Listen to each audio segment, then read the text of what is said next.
Hello. Thank you for your patience. Let's see. So, I didn't want to start up the game yet because it seems to start playing immediately, and I'm not sure if there's any way to pause it. So, I won't do that until we get into it. So, as I mentioned, this is a game by mausimus, originally by Femo Duo Entertainment. The original was released in 2004, and the 3D remaster was released just last year. mausimus, hello, welcome. Whoa, what is going on here? Thanks so much for playing. You're welcome. Thank you for making a neat little game that I could play. I'm excited to check it out.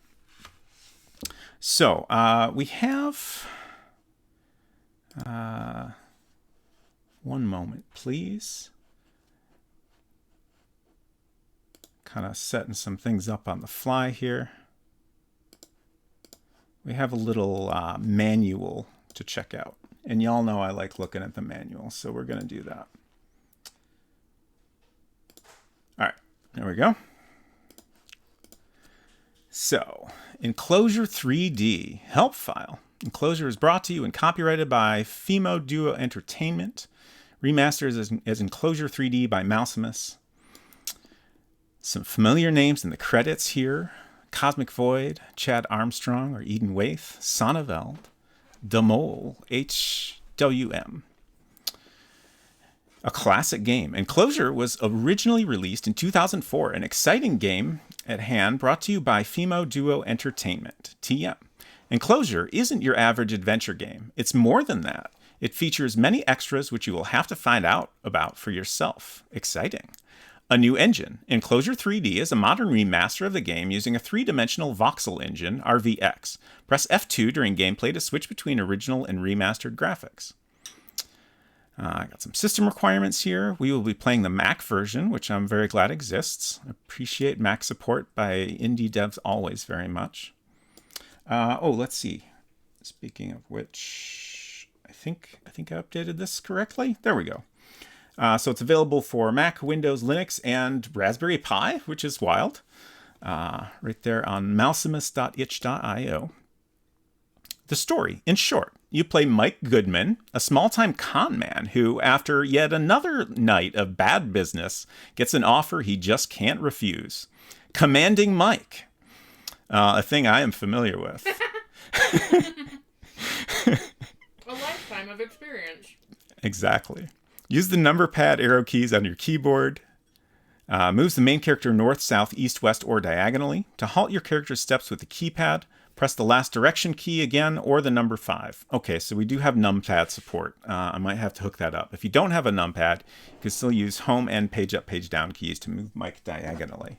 We're going to take full advantage of my numpad. You may meet others who have a message for you. Command them to speak. Type, talk to the man. Excuse me, just plugging this in.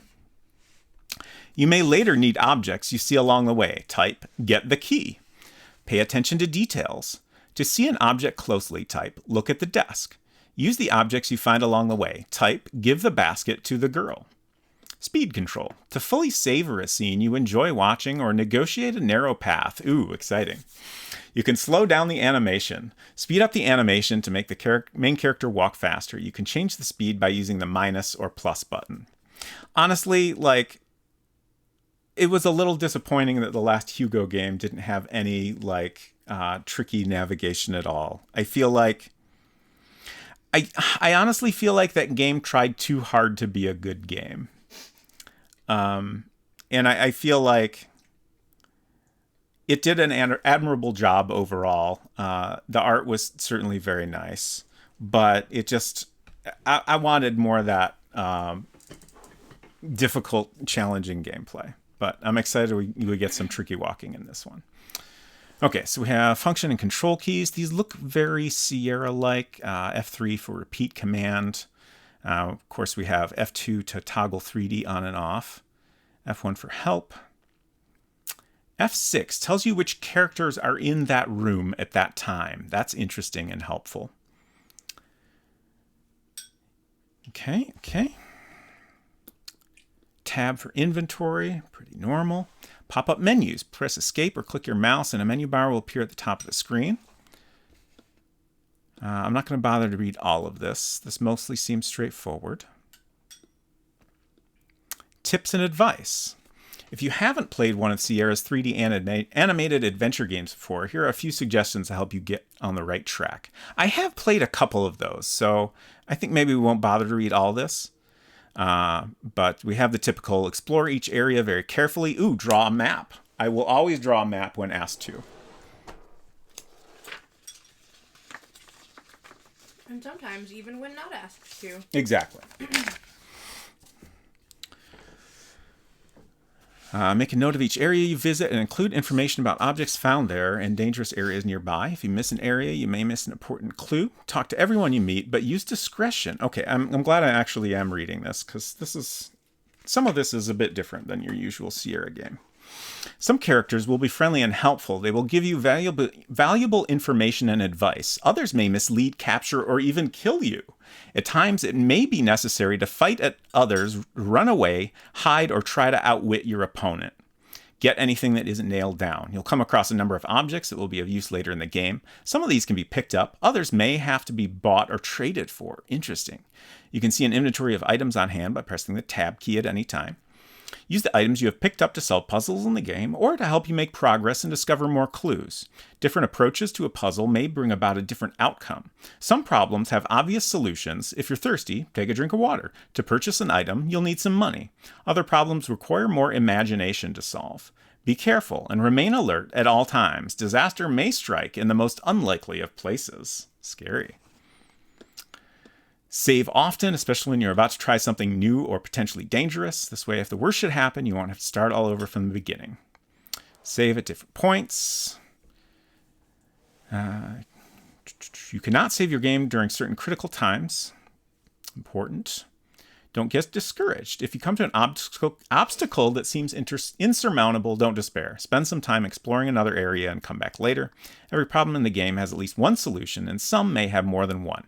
Sometimes solving a problem one way will make it harder to solve the next, and sometimes it will make it easier. If you get stuck, you might try backtracking to an earlier point in the game and choosing a different path. Very interesting. If all else fails, you can write to other players for hints. Oh, okay. I was like, is this something in the game? Try an AGI message board or a Discord channel or ask your Twitch chat if you're having trouble. Please be polite and give enough information for other people to follow. Warning, don't resort to using a walkthrough. Ooh, this will ruin the enjoyment and puzzles of the game. Bring along some help. You might find it helpful and fun to play the game with a friend, which is great because we have all of you friends here. 2 or more heads are better than one at interpreting clues and solving problems. Heroes throughout history have worked in teams. Important reminder.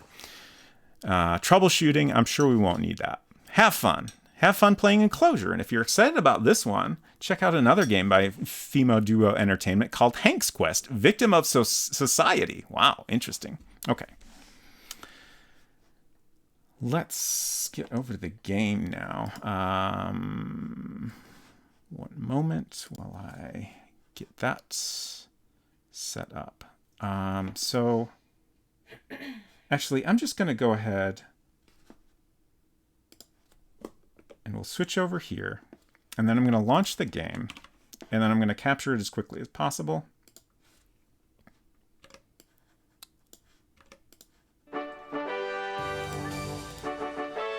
You're just missing some logos. There we go.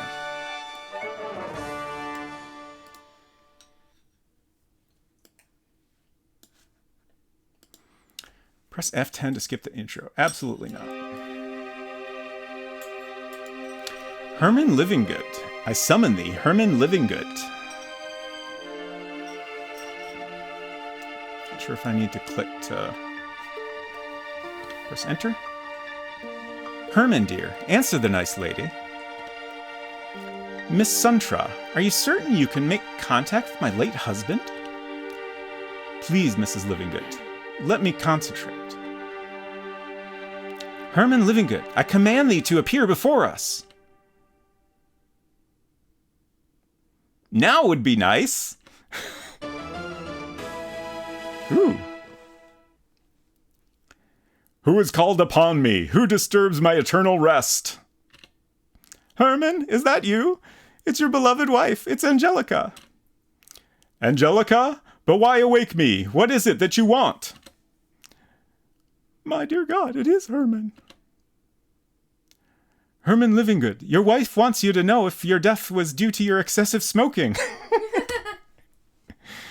It was not. I stopped smoking long before my passing. Now I'm sure it's Herman. What do you mean, Miss Livingood? Herman was always telling me he'd quit, but I can clearly see he's still smoking. What?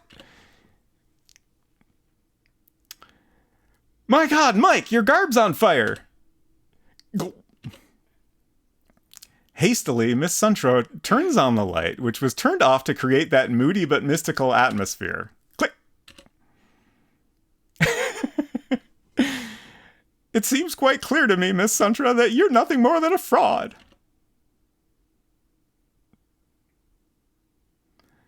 My God, this heat, and the fire's getting bigger.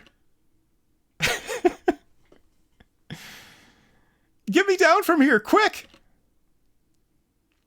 Suddenly, the sound of a loud snap fills the room. Mike, are you all right? Groan.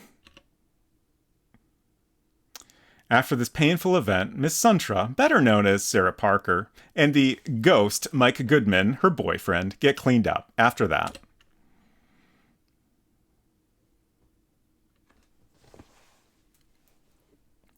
Smooch. Cough. I hate it when you smoke indoors, Mike. Your kisses taste like cigarettes, too. Why not? It's not like the paper's gonna peel off the walls. There's hardly any wallpaper left in this dump.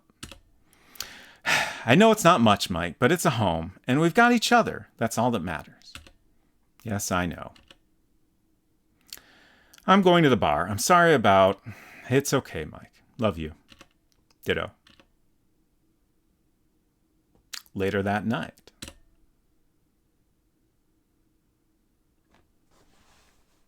Hey, Mike. Hi, Steve. My, you sure look down. What happened? Nothing really. It's the paranormal business, isn't it? Things aren't going the way they should, eh? That's one way of putting it. Today we had our first customer in 3 weeks, and I screwed up. That sucks. Yes, it does. The man at the far left of the bar followed the conversation closely. Excuse me, gentlemen. I couldn't help overhearing your conversation, but one of you practices psychic phenomena. Am I right? That's right. I do in a way. My name is William Mayfield. Can I offer you a drink? Thanks for the drink, Mr. Mayfield. Don't mention it. And please, call me William. Everybody does. I'm Mike Goodman. I understand you are interested in the paranormal? Tell me, Mike, do you know the oil tycoon, Maxwell Mayfield? Maxwell Mayfield? You mean he's... Maxwell Mayfield was my father, Mike. Let me tell you a story about him. I need a drink of water. That was not part of the dialogue.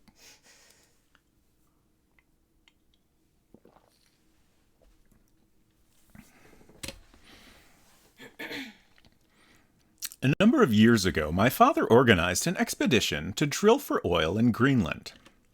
He had a station built there called Mary, named after my late mother, and that's when it all began. For the first 2 weeks, everything went according to plan, except that my father didn't find any oil. But then the sightings began. Several employees heard hollow voices and saw some ghostly figures. My father, a very matter-of-fact man, refused to believe them, but soon he saw it for himself. He never told me exactly what he saw, but he ordered to evacuate the station immediately, and the whole expedition was abandoned. That's quite the story. There's a brief moment of silence. Both men sip their drinks. I want to go there, Mike. I want to go to Mary. I want to find out what my father encountered. I want to see it for myself. But I can't do it alone, so I'm putting together a team of professionals, and I was hoping you could join us. Well, I'm not sure if... You'll get $10,000 for your services, all expenses paid. That's fantastic, but my girlfriend, she can come along too. We'll leave tomorrow. Well, what do you say? It's a deal, William. We'll be there. Returning home, Mike tells Sarah the news. Sarah's thrilled with the idea and agrees to accompany Mike. The following morning, a party of 10 people board the helicopter. After the routine checkup, the engines are started and the chopper takes off. Destination, Greenland. Eden Waith, hello. Also, thank you, mausimus.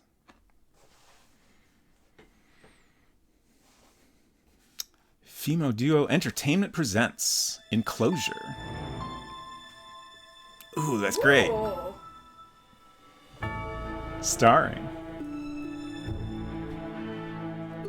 Frank Bates, head of security. Chin Sung Lee, paranormal scientist. Ben Green, biochemist. Lisa McIntyre, spiritual guide. Watson Dustove, cook.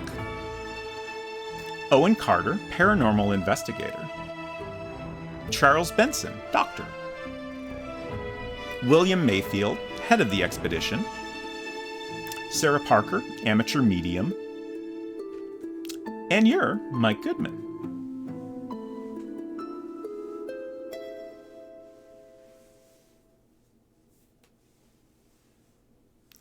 After 10 hours of nonstop flying, the Mayfield party arrives in Greenland.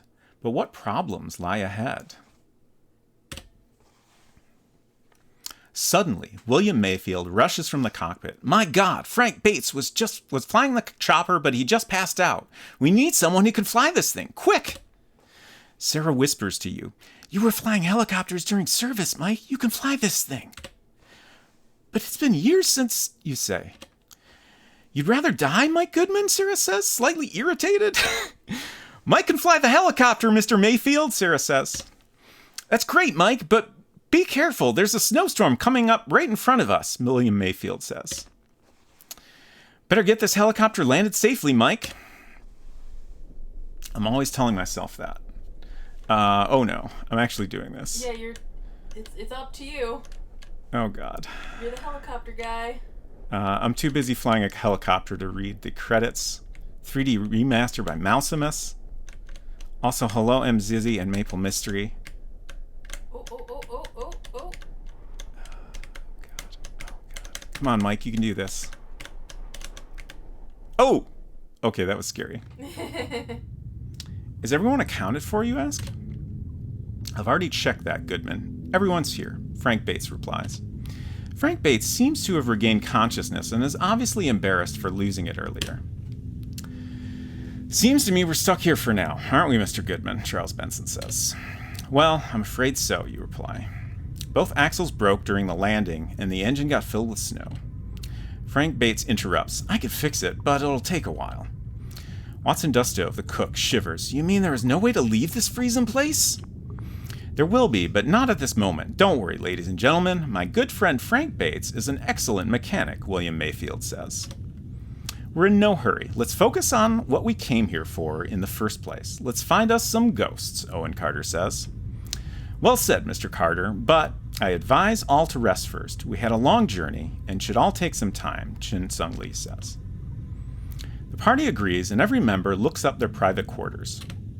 You and Sarah unpack your luggage, and when seeing the bed, fatigue takes over. You both lie down and fall asleep as soon as your heads touch the pillow. The following morning. Oh, this is great. I love this. After some hours of well-deserved sleep, you awake. You can hear water running and can see Sarah taking a shower. Her silhouette is complemented nicely by the steam on the shower stall door.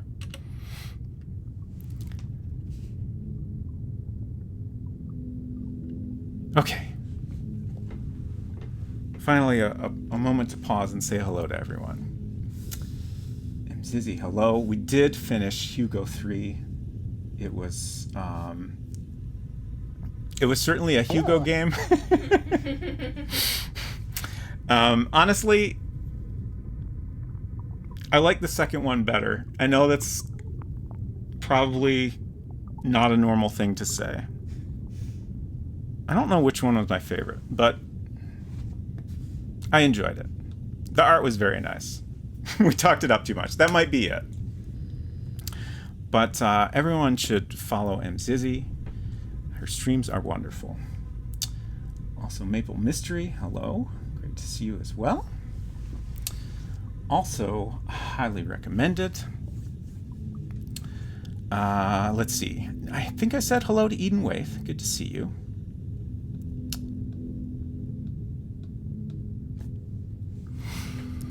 All right, what are we doing here? 222 points. I feel like... Did you know? Did you know that Enclosure knows 12 different ways of dying? I did not know that, but I'm delighted to learn it. Collect them all. Find them all, but don't forget to save first. Okay. I just like the collect them all sentiment. Yes. Even though it says find them all. Okay. So I'm drawing a map here. I'm trying to figure out if I should... Y'all don't need to see my microphone. I think I'm going to reorganize. Let's put the keyboard up here, maybe? I was watching that Colonel's Bequest Easter egg video on YouTube, and I was excited to see a Maple Mystery in it. Yes, that is a wonderful video by One Short Eye. And I enjoyed what Maple Mystery had to say about it as well. Okay, so we're in our room, I guess.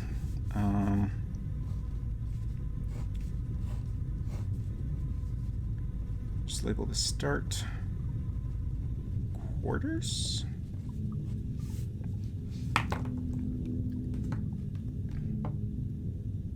There was a difference to the DOS version. Please say more. I'm very curious about this. Oh, you put it in the spoilers channel. I saw that, but that was during my break before I came back and found the crystal ball. So I didn't want to read it at that time. But that's very interesting. Was it something that was, like, easier? Let's look. This is your bedroom. Although it is not as cozy as yours at home, it certainly is comfortable. So hard to arrange things. Where's my camera pointing? From the bathroom you hear singing. It's Sarah taking a shower. Is this a computer? Can we use the computer? There's plenty of time for that later, Mike. Okay, fine. Also, it's a little weird, like it feels like the game is addressing me directly. Open closet. It's not necessary if you want to complete this game. Okay, good to know. Look at nightstand. On top of this nightstand's a picture. Look at picture. It's a picture of you and Sarah. You take this picture with you wherever you go. Can I? You can take it as soon as your mission here is finished. Okay. Am I meant to get in the shower also?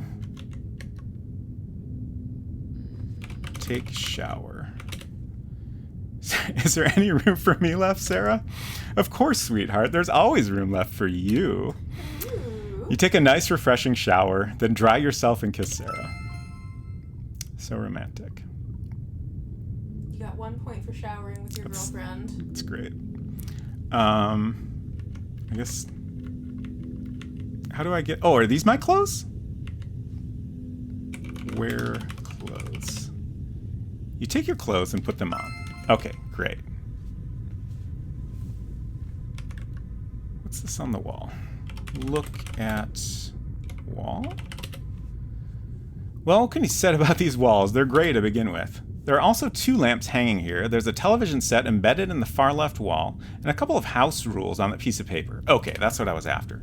Finally, on your right is a small panel with lots and lots of buttons. Above the door, like every door here, is an electronic eye. Look at rules. House rules, nothing more. Can we read them? Rad rules. Read rules. House rules, nothing more. Fair, fair. Love a game with hygiene points. Absolutely. Look at buttons. With these buttons, you can open the door, but it's easier to just step in front of the electronic eye. Push button. Just walk through the door. Okay, well, you told me I could. Hello, Mr. Goodman. Trust you had a good night's sleep. I sure did. Me too, Mr. Green. I could sure use a good breakfast now. I'm starving. Well said, good sir. I was just going to the bar myself to have a quick bite to eat. I've become quite hungry after my little walk around the station. Well, breakfast sure sounds great. I'll join you in a short while. Ben Green nods his head, and he leaves through the door. Okay, so we've changed our orientation, which always makes mapping fun. So I think we have a situation here where we don't really have an even grid either, because there's another door here. And then we have paths in these directions. I keep feeling like I should save, just like save constantly. Always be Oh, saving. let's see. I think my special save key will work. I'm trying to get it on camera. I have a little floppy disk key. Perfect. We'll just make a starting save. I kind of thought I did that already, but I guess I didn't. House rule number 1: do not press any buttons. Oh no. Breaking the rules already. Oh. I honestly didn't expect to be able to come in here. I assume this is someone else's room. This is the bedroom of Dr. Chin Sung Lee. There's a penetrating odor hanging here caused by the little pots of smoking incense. Okay.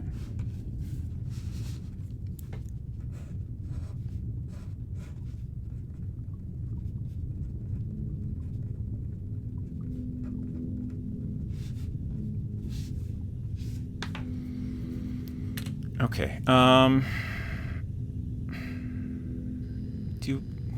Do I snoop or do I leave? I don't think I'm prepared to snoop yet. Especially, I feel like the manual made it clear that there's consequences for my actions in this game.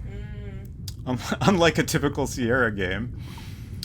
So I feel like I don't want to do anything that I wouldn't do in real life unless I have a reason.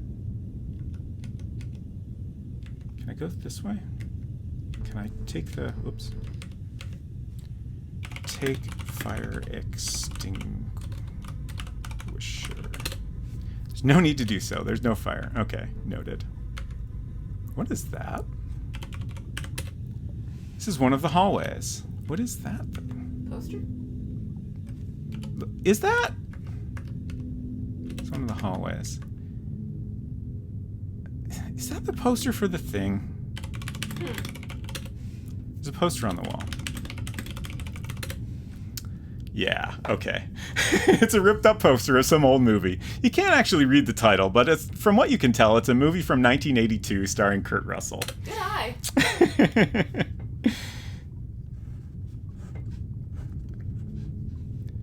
Okay, so we have... Oh, no, my map. Bad news for my map. We'll just do our best. Okay, so I assume we have more quarters. That's locked. So let's just leave that blank. Oh, there's a little teddy bear. This bedroom belongs to Lisa McIntyre. It's quite a comfy room. I guess I'll draw a room here. Oh god, this map. Disorganized already? Yeah, it's a mess. I'm doing my best. So this is locked for now. I'll put a little X there. And this is Lisa McIntyre.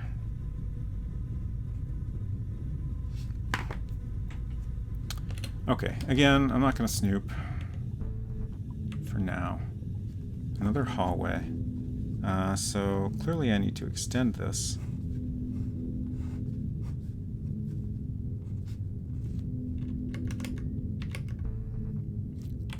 Look, Charles Benson has his room here.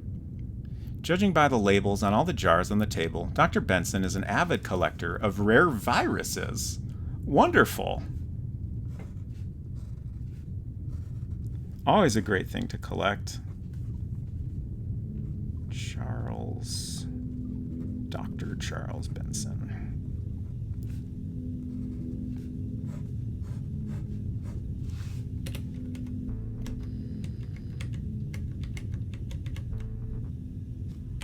Look, this is Owen Carter's bedroom. Besides all the expensive-looking equipment stacked on the table, this room is meticulously tidy. I immediately forgot the name. Owen Carter.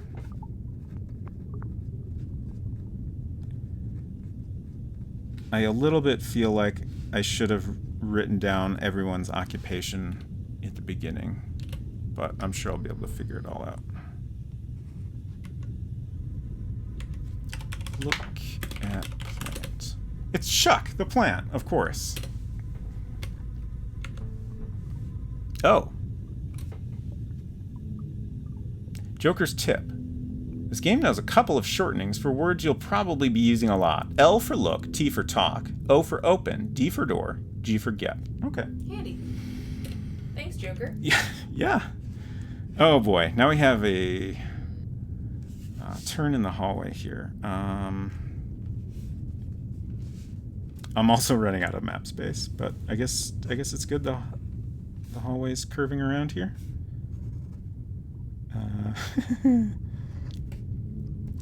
Doing my best.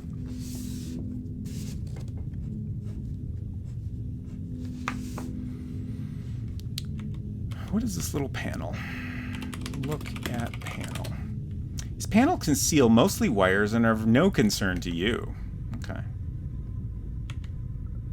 Oh, this is great. Look at rack. You can hang your jacket on this coat rack. And so you did. Oh, that's my jacket?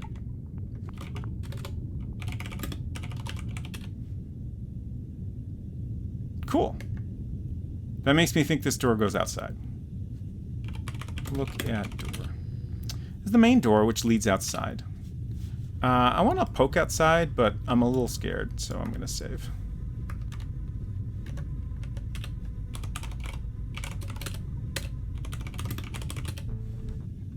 A raging snowstorm prevents you from going out. Okay. Hang up coat. Don't want to get too warm. Oh, Silver said I must vanish for the night. I leave you with my discovery that the new Steam Beta Sneak Peek has built-in notes functionality into the overlay. This is amazing. Fascinating. Also, have a great night, and thanks for hanging out. Okay, so this goes outside.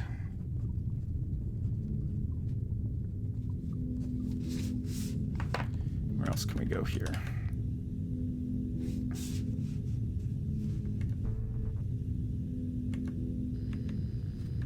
Look at wall.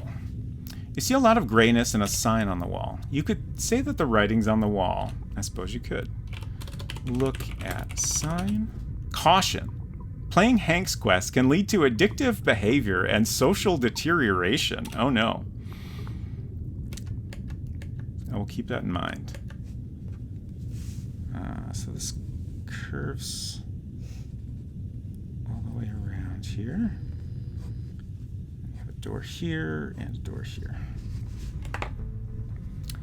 Oh, HWM's tip. Wow, there are a lot of people in this room and you don't even know them yet. No problem, just press F6 at any time, and you'll be told who's present in that room beside yourself. Thank you, HWM.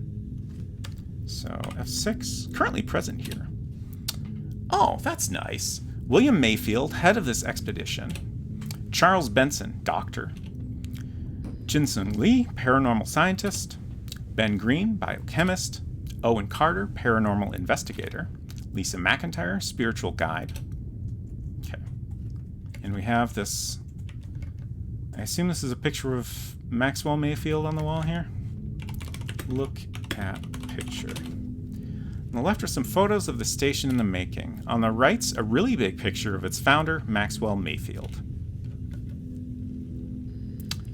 So let's talk to, was it Charles Mayfield? Talk to Charles. He's too busy talking. Okay. talk... Well, I guess... Oh, jeez. Okay, so these aren't in order. Okay. Okay, so Owen Carter and Lisa McIntyre are not talking, though they are eating. Talk to Owen. Be seated first. Oh. Well, should I get my food first? This doesn't seem like the right place to get my food.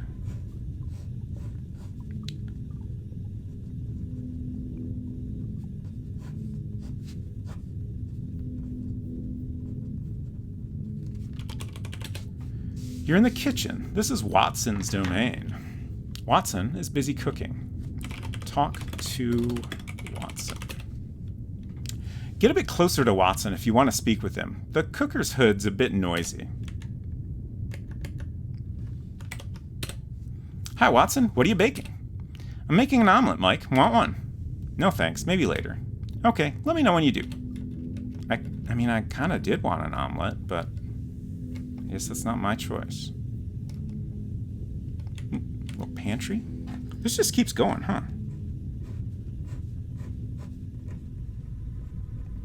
So I wasn't paying super close attention to the setup. Sure. Uh-huh.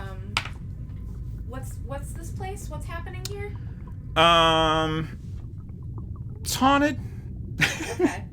That's my recollection. Is this a the thing situation? Like all these people are in like a research station of some kind? Yeah. Okay. What's being researched? If that was explained, like... Okay. It's hard for me to both read a lot of dialogue and also absorb what is being said. Right. So if anyone else cares to summarize better than I'm able to, feel free. But basically, yeah, there's I think we're at some sort of research station and like, I don't know, some bad shit happened, I think. Okay. And like, we're kind of here to investigate it. Like, we're brought here... And they wanted a psychic for some reason? Yeah. Okay. We're brought here by Charles Mayfield, the son of Maxwell Mayfield, who is some, wealthy guy that started this place. Hello, Samuel Stokes Music. Welcome. I'm doing pretty good. I hope you are too. My name is Mike Says, just dropping back in. This is a cool re-envisioning of AGI. Yeah, it is very neat. I really dig the style.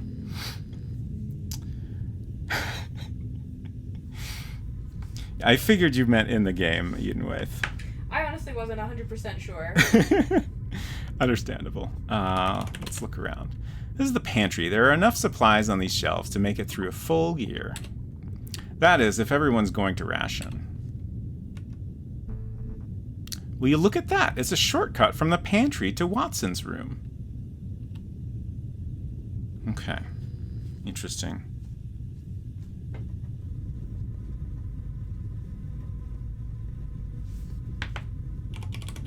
Is that a cat? Is that a cat looking at a mouse? This is Watson's room. Watson Dustove is the cook, and his room's adjacent to the kitchen. The cat's called Snowflake. It's Watson's favorite traveling companion. Look at Snowflake. Snowflake's having a hard time catching the toy mouse. Okay, it's a toy. I guess I said I wasn't going to snoop, so let's leave. Although, I kind of want to see if I can pet the cat. I guess it's a little occupied, but we'll try. Pet cat. Snowflake's not the kind of cat that appreciates petting. Okay. Just wait until the battery dies. Alright, let's sit down and talk. Is this seat taken? You ask Lisa McIntyre, and you try a smile. No, it's free, Lisa says. Talk to Lisa. How's the food, Miss McIntyre? Lisa McIntyre gazingly looks at you. Oh, Mr. Goodman, it's you. Yes, the food's fine. Call me Mike, Miss McIntyre. That's what everybody does. But I'm not quite everybody now, am I, Mr. Goodman? You can say that again. What? Can we talk more? Are you as excited as I am in joining this expedition? I certainly am. It's a chance of a lifetime. I'll say, Miss McIntyre, what's your profession, if I may ask? I'm a spiritual guide. Many people don't think of that as a profession, but it is. I agree, but tell me, how did you and William Mayfield meet? Well, we went to high school together. After we graduated, we both went our separate ways, but last week he suddenly contacted me. Asking you to join this expedition, I assume? That's right, Mr. Goodman. He did, and I agreed. Ooh, points. Why is it you only drink orange juice for breakfast? I'm a light eater, Mr. Goodman. That's all you need to know. Fair. I guess I'll keep going. Want some more orange juice, Miss McIntyre? No, thank you, Mr. Goodman. Okay. Talk to Owen. You seem to be enjoying your breakfast, Mr. Carter. Owen Carter swallows a mouthful of scrambled eggs. I sure am. Watson's an excellent cook. This is truly delicious. I heard you were planning a seance later on, Mr. Carter. That's right, Mike. And please, call me Owen. Would you mind if I join you in this seance, Owen? I want everyone to be there, Mike, so I'm asking you to inform your lovely girlfriend, Sarah, as well. Where is it taking place? I'm not sure yet, but I think the lab will do. That or maybe the test lab. Okay. I gotta start taking notes. Hello, Efton. Enclosure. 3D. Seance in the lab or test lab.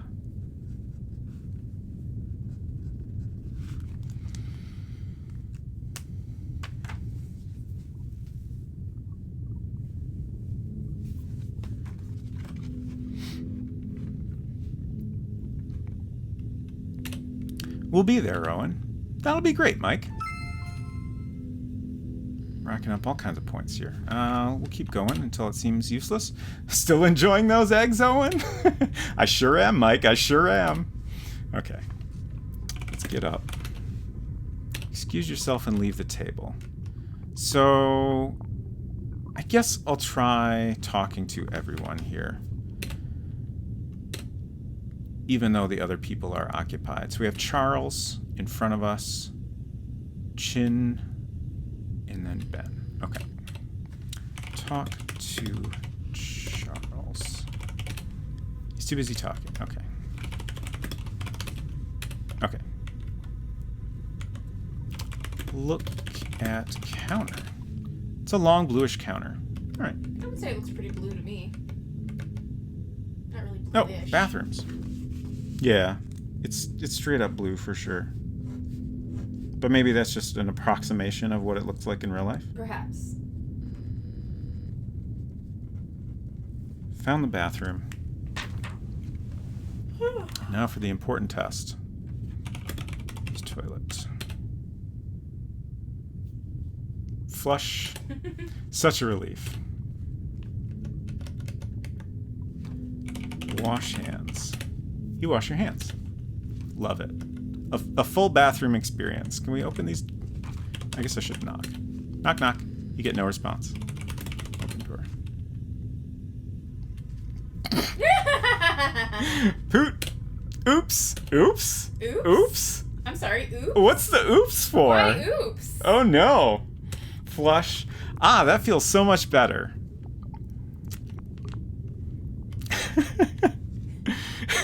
Are you gonna poop in every toilet? I mean, you get no response.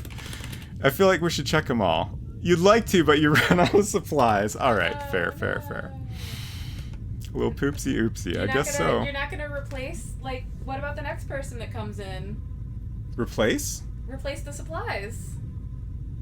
Oh, they're not talking I about think toilet supplies is, paper. Okay, they're not talking about toilet yeah. paper. Gotcha. Yeah. That's not how I would describe what is actually being talked about here. Thank you for the flush, Efton. All right, let's go continue exploring the hallway.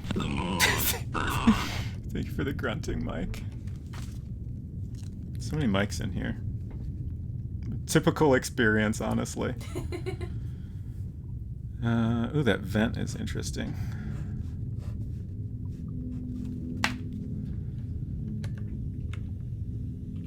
Look at vent. It supplies fresh air. Open vent. Don't bother. It won't budge. Okay, so we need a screwdriver is what I'm hearing.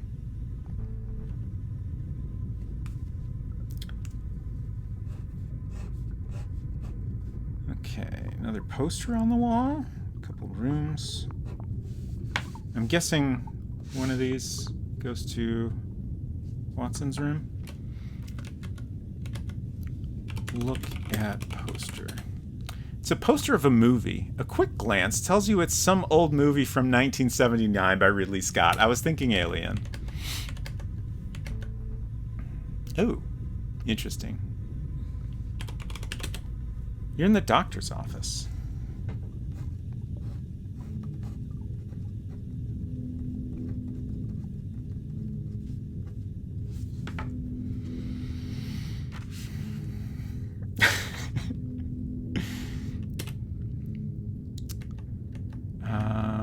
I'm a little slightly more comfortable poking around in here.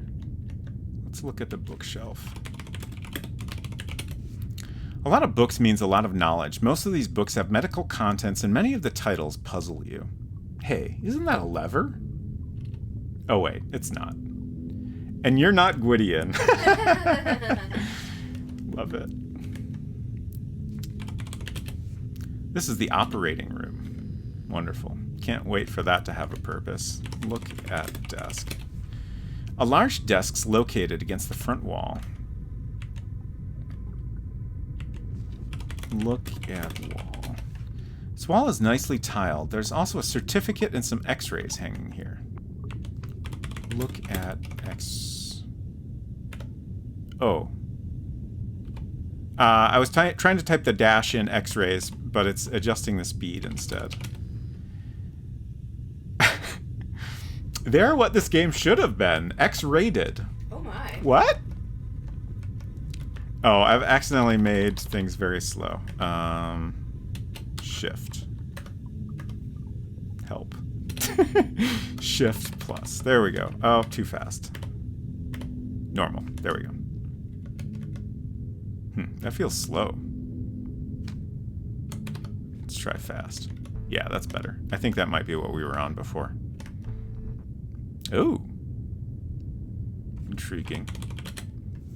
This is the lab. Though it's not very useful for this mission. It was on the previous one. Okay, now we know where the lab is. Fast is the default. Thank you. Heck, there's a lot going on here. Whoops. Look at tables. The two counters and the desk are cluttered with dried up microbiological cultures, old specimens of various diseases, and a lot of research equipment. Just looking at it confuses you. Look at shelves. A lot of chemicals are displayed here. The Latin names on the labels provide you with no further information about their contents. Look at poster. It's a drawing of a man combined with the rules and regulations for proper disinfection. Beside the picture are a couple of notes. Notes, notes, notes, notes, notes, notes. Well, somebody wanted to go home early. Guess so. Look at paper. Standing here, it could easily be a picture of a dog. Get closer. Okay, I want to look at this one in front of me. Come again. Look at wall. Sorry, that was my mistake. On the back wall, a giant cooler. Huh, there's no mention of...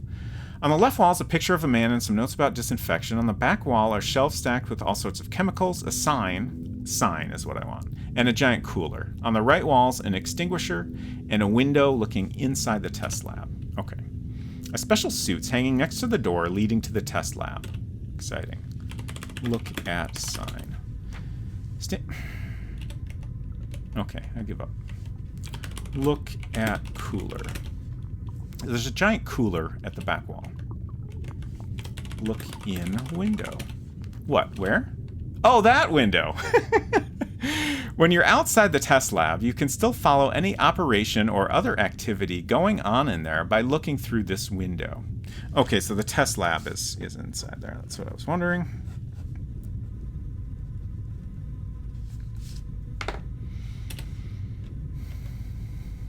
Sonneveld, hello. Great to see you.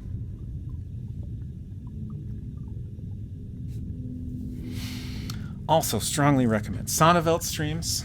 Hope you're doing well. And we did see your name in the credits. Should I go in the test lab? Wear suit? Smart thinking, Mike. Thank you. The suit will protect you from the extremely low temperatures in the test lab. Great. Here we go. Cool. You're in the test lab. It's pretty cold in here, so it's a good thing you're fully suited up. There's a stone table in the middle of the room. Also, now that I'm in here, I'm like, oh, I maybe should have saved before coming in here, but I think maybe it's fine. Look at table. It's made of stone and feels really cold, just like the rest of this room, I might add.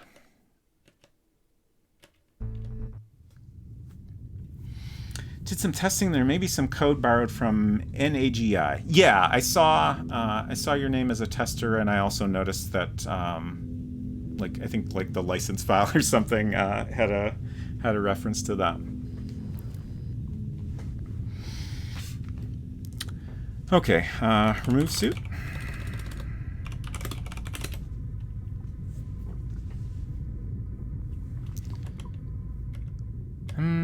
I guess we're done here for now, maybe? Let's save.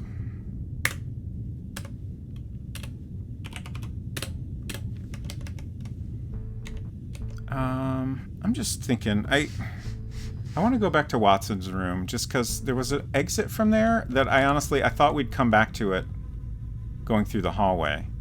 But since we haven't, I'm just curious where that goes exactly.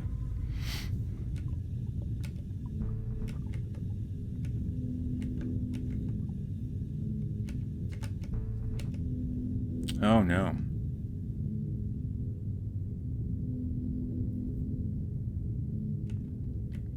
I'm concerned about my map. Demole's tip. Don't be shy. Talk to people because very often talking will get you further. And don't stop talking after just one conversation, but continue talking to find out more. Thank you, Demole. We did figure that out. Oh, is this a map? What? Enclosure map help. Use the arrow keys to select a room. Press F6 to find out what room it is.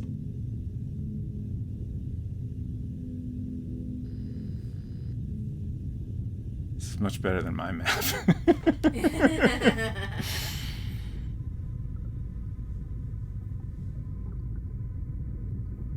I should just copy this down. Just for reference. Here's what my map looks like so far. It's not bad, but this gives me the proper orientation of everything and the relative size of the rooms. So I feel like it makes more sense to copy this and then I can label everything.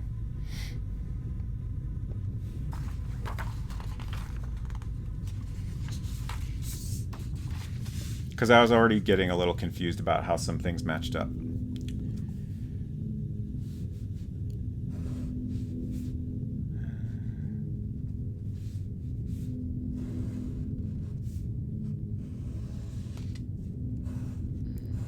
Make this bigger than I was.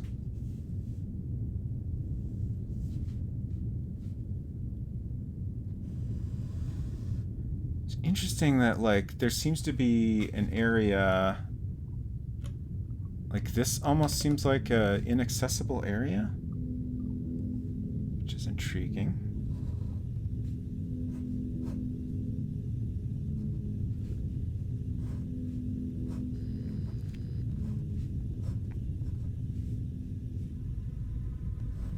I'm screwing it up already. 2, 3, and then 4. Okay, that's fine. We'll just stop it there. Ignore that. Y'all can't see that anyway.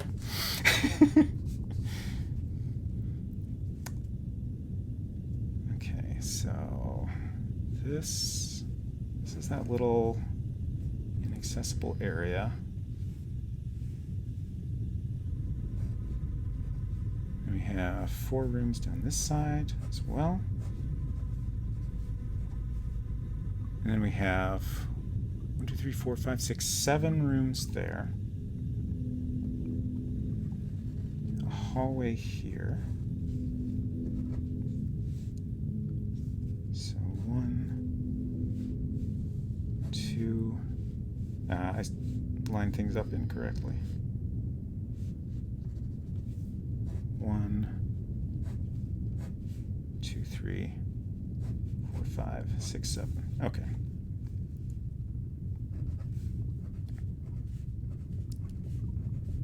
So then we have Owen, Dr. Lisa. This one was locked. Mike's room and Chin. And this goes outside. This little like bubbling in the background is a little creepy. Yeah, all of the like audio soundscape, I guess, is a little bit unsettling, and I'm into it. So this big room is the cafeteria. And then we have the kitchen.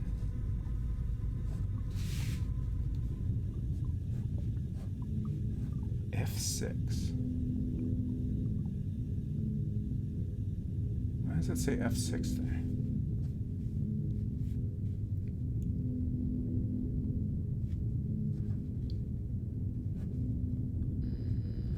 Oh, there's another kind of inaccessible area here. I'm very curious if those are ever going to be meaningful or if it's just like nothing.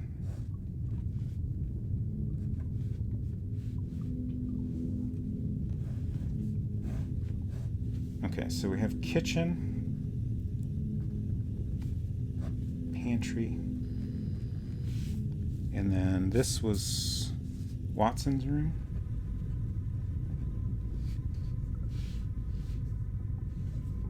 And here's this weird little area.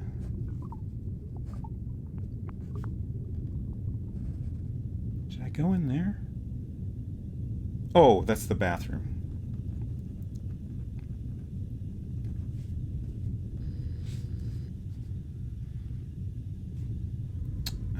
And then this is the doctor's office.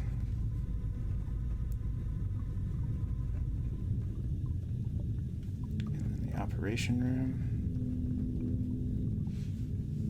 And this is the test lab.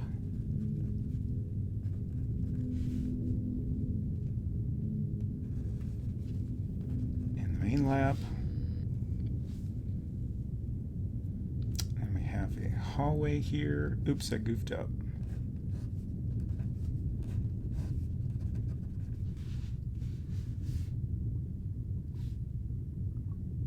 Also, I'm noticing like the different color coding. Mm-hmm. Like the brown ones are all like private quarters. Black ones are, I guess, hallways, and then red ones are like common areas, I guess. Seems roughly correct. What's brown? I only see red lines and black lines. Along the left side, these skinny ones in the center on the left side. Those look the same as the other non-black lines to me. These. Yeah, I'm just. Oh yeah. The color is the same. Unsecret Crush is looking on the TV. And it does, they're kind of hard to tell apart on there. On here, it's a little more obvious. Huh, if you say so. Okay. Well, I do.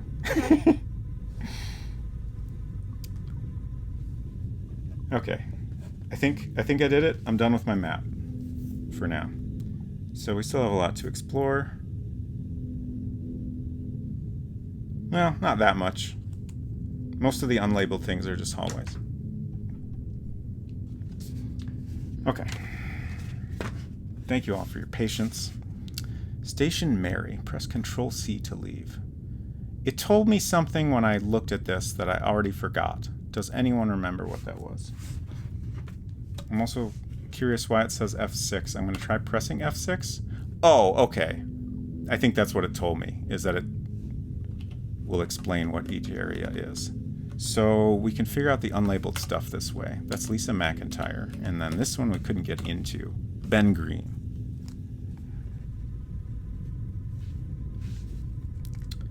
I'm just going to make a note that Ben's room is locked. It seems notable since none of the other rooms are. And there are a couple down here we didn't try to get to. That's mine. Okay, just one. This is the room that William Mayfield and Frank Bates share.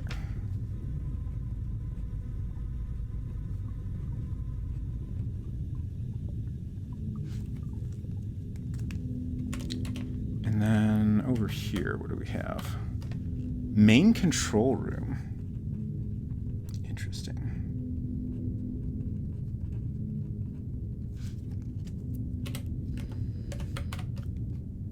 Don't know yet. Okay.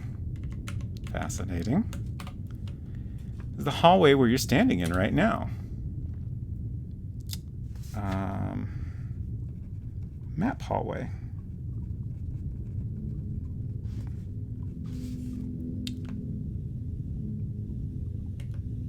That's just a hallway. I'm curious what it says if I go over this. This is the frozen world surrounding the Station Mary. Okay, so it considers that to be outside. All right. I think that's everything.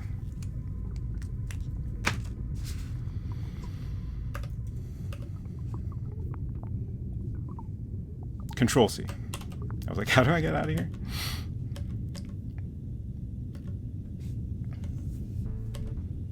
Okay, so now we're here. Water. Get water. Get closer first.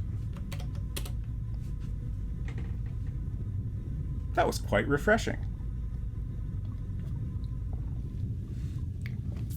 It was. Oh, points! Points for hydrating. I love it. Okay. Oh, I missed a door. We have a door here that goes to a narrower hallway. But let's check out the main control room first. Look. You're currently in the main control room. This is where Frank Bates controls the safety of the station. Currently, Frank Bates is busy doing just that. You wonder what the danger is. Exactly what I was about to ask. Look at book. Some manuals are placed alongside. The radio log is lying next to them. Look at log. It's a log filled with weather data. Nothing interesting. Look at desk. There's a lot of equipment here which you can look at but cannot touch. Okay. Look at poster. There's a weather map and a schedule hanging on these walls. Look at map. The weather's looking pretty rough at the moment. There are a couple of radio signals written down on the schedule. Nothing interesting. Talk to Frank. Good morning, Mr. Bates. All's well, I hope? Cut the small talk, Goodman. I'm busy. Well, somebody's gotten out of the bed on the wrong side. Look at screen. The screen says, if said, look screen, print looking. It's very cute. Look at radio. Okay, can't touch the equipment. What's this sign? Okay.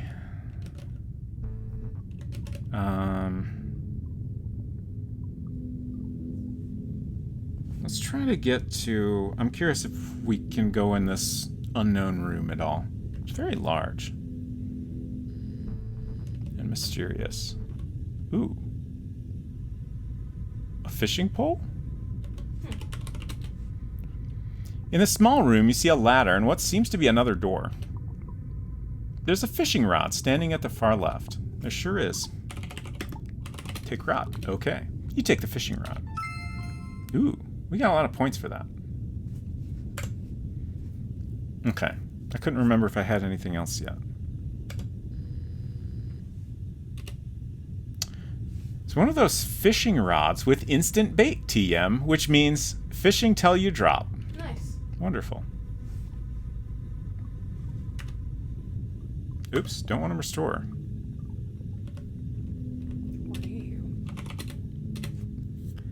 I don't think so. Okay, so... Alright, so this door goes into the room I was wondering about, which seems to be locked. No surprise. Look at door.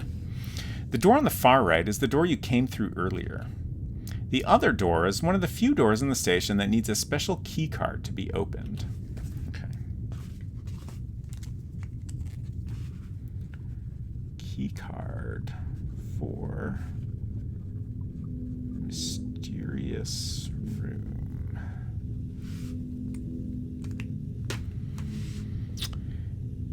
Let's climb this ladder.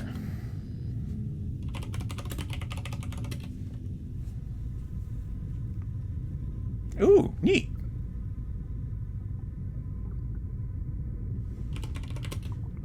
You're in the watchtower. Although a storm is roaring around the station, it seems that it's just a minor one and unable to get up this high.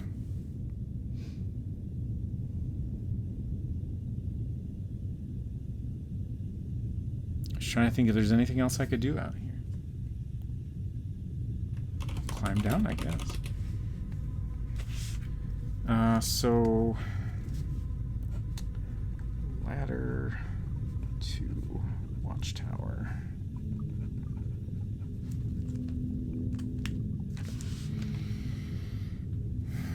Now what? I guess I'll continue exploring. There's a few places we haven't looked at all.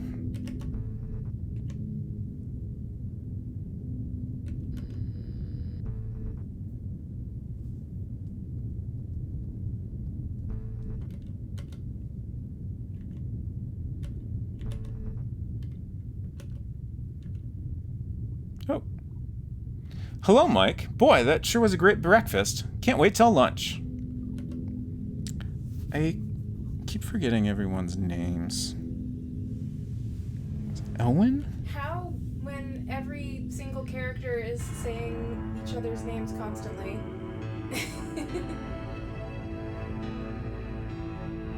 Why did the music change suddenly?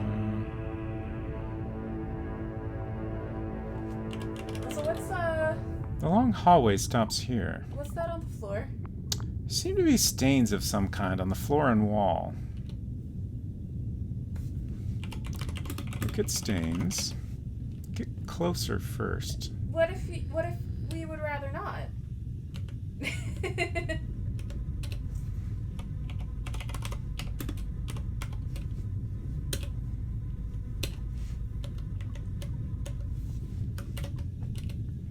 These are oil stains. That's strange. Maxwell Mayfield never found any oil here. And besides, what is it doing indoors? Interesting.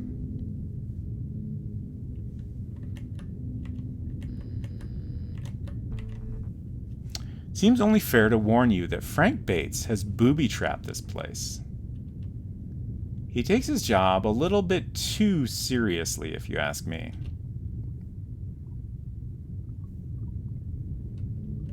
I will simply leave. Oh no, someone is a robot and they're leaking. Uh-oh.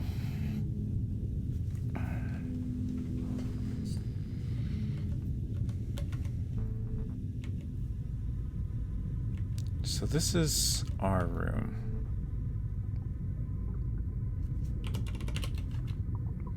This is your bedroom. Although it is not as cozy as yours at home, it certainly is comfortable. Where'd Sarah go?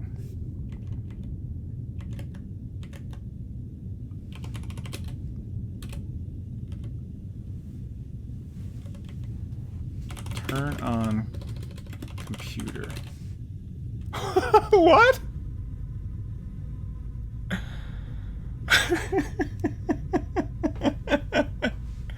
I love it. Your Hank's Quest, victim of society screensaver. I got points. Don't be afraid to die as long as you save. There are animations to be seen. That is true. We do need to collect all the deaths. Alright. We'll go back and explore some booby traps.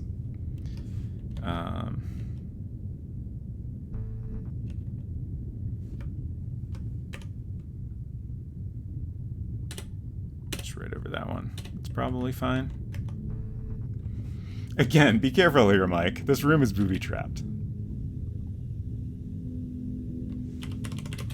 Frank Bates and William Mayfield stay here. Let's just hope Frank guards the station better than he does this bedroom.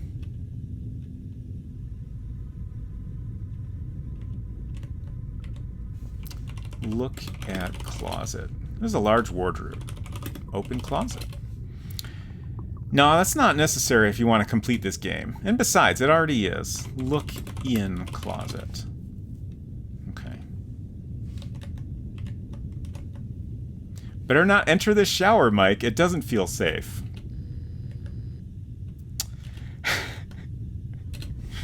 Speaking of, we have deaths in this one. I had previously turned off the coins for Karen redemption because I had seen a mention that Hugo 3 did not have deaths. But we should fix that.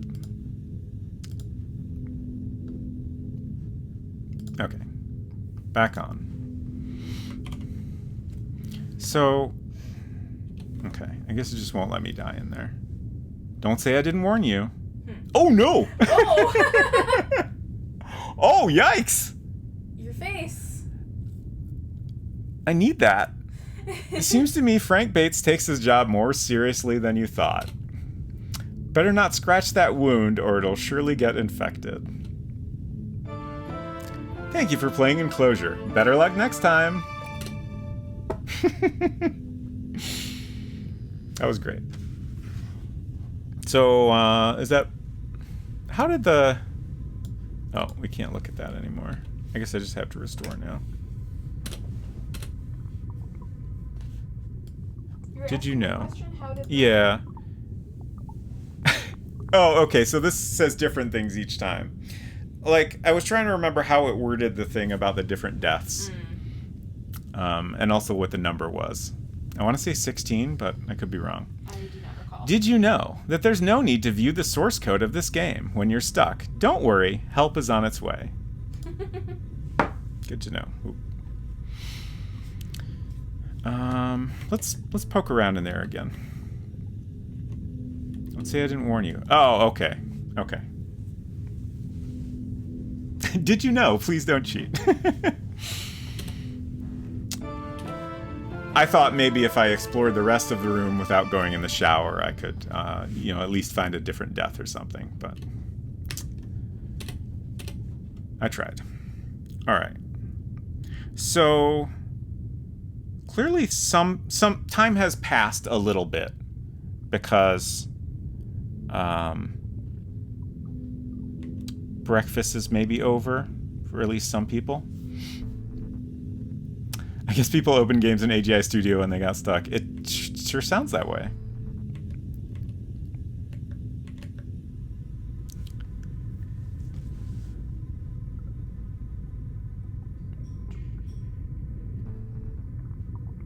Ooh, empty now. Interesting. So probably everyone is back in their rooms. Now that this has happened, I a little bit wonder if I missed an important opportunity to snoop in everyone's room. Didn't you open Enchanted Scepters in World Builder when you got stuck once? Yes, I did.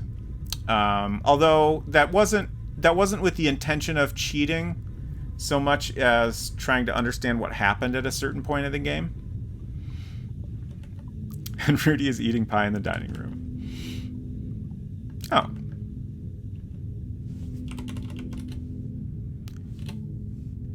Ah, Sarah's having a late breakfast and Watson's doing the dishes. Okay, let's talk to Sarah. Hello, darling. What are you doing? Hi, Mikey. I came in a little late this morning, but Watson here fixed me a nice breakfast anyway. Oops, that's not what I meant. I know he's present for once. F3. Talk some more. Oh, before I forget to tell you, there'll be a seance held tonight, probably in the lab. Ah, thanks for telling me, Mike. I'll be there. Points. After a quick glance at Watson, you determine he's out of hearing range. Then you whisper to Sarah. How are you holding up, hon? Sarah shrugs. I'm okay, I guess. It's just scary to realize we might be found out, Mike. Oh. That they're like not really good at the stuff they claim to be good at.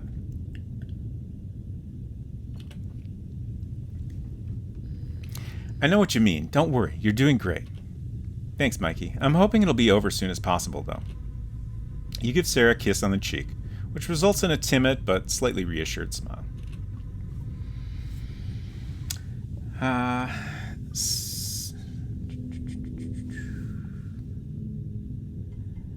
Deivor, hello. Good to see you. I hope you are doing well. Third dimension SMH, what will they think of next? A 17th color. It took me a minute to understand your message, but I get it now. A 17th color. Imagine that. That's very silly. Sonnevel said, which is fair, there's an incomplete fan AGI game called Star Commander. There's a code you have to use halfway through, but the dev forgot to put in the hint for it. Only way to get it was from the source. Oh, geez. That's rough. Working on a few Mario splits. Nice. Thank you for stopping by. Let's talk to Watson some more. Hi, Watson. Need some help? No thanks, Mike. I'll manage. Okay. Look at shelves. That's fair. I did a real mess of that word. The shelves are packed with all kinds of supplies. Bottles of vinegar, boxes of cornflakes, wine, rice, boxes of matches, potatoes, bottles of olive oil, you name it. Take potatoes. You don't need it. Beg to differ. Take matches? Okay. Ooh. You take a box of matches off the shelf. Nice, nice.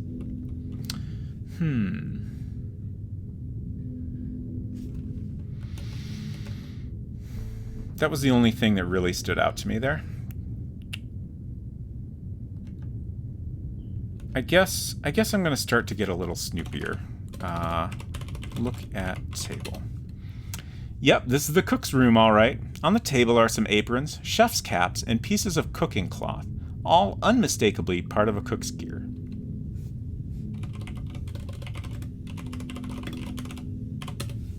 It's not yours to take. Okay, can't have the cooking cloth. Take cat toy. It's not yours to take. I can't see anything else in here worth messing around with.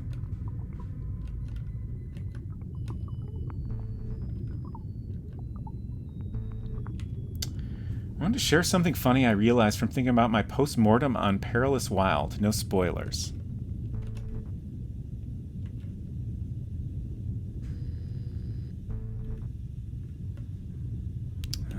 Let's peek in here again. Doesn't look any different. Let's check out the quarters and see. Maybe we can talk to people in there.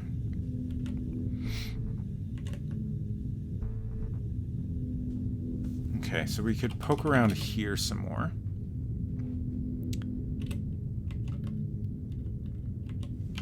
Look at table. source of this strong smell's on the table. Incense. It's messy and it's ashy. Yuck. Beside the incense, there's a bonsai tree. I can understand being bothered by incense, but a smoker being bothered by incense is a little silly. Maybe it's not his brand. Yeah. Oh no, Hinton had to go to the dentist. I hope it was a good dentist time and not the bad kind.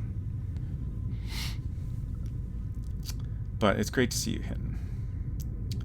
Deavor says, the game has random outcome checks, and there are boosting consumables one can use pre-roll and post-roll. I realized that while people love to hard pre-roll consumables, they were much happier to spend post-roll ones, re-rolls, when threatened with losing otherwise. Interesting. Yeah, I can definitely relate to the conserve items, if at all possible, mentality. Hinton says it was only bad because my dentist wanted to talk about skiing a lot. Yeah. Dentists do love to talk about stuff, don't they?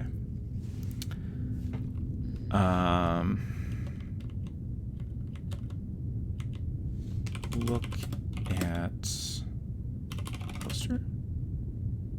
Sorry, Mike, but your Chinese is very poor. Okay, that's fair. Accurate. Look in closet. Look inside wardrobe. There's the very large wardrobe. They keep having these cracked open wardrobes, but I can't peek in them or open them, and it troubles me greatly. That's my room again. Hinton says, I was just trying to watch a horse show on Netflix, and he was all in my face with skiing opinions. Oh no.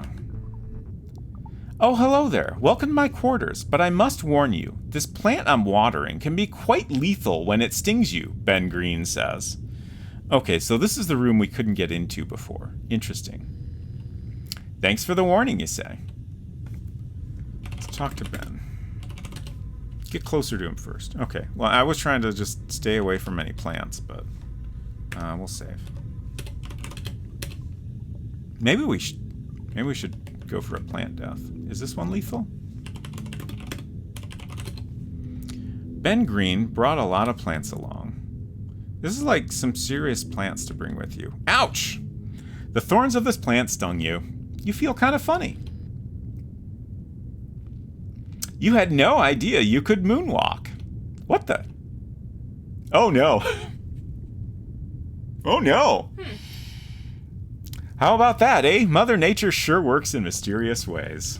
But nevertheless, you make a nice fountain. Isn't that your brain floating on top? Thank you for playing Enclosure. Better luck next time. What's our death count? 2 now? We found 2 types of death. I'm going to keep track in the corner. Thank you, mausimus. 2 out of 12. Great. I'll do my best to find them all. Reload. Okay, let's try to talk to Ben this time. Talk to Ben. Get closer. Game. I see what you're doing. Good day, Mr. Green. Watering the plants?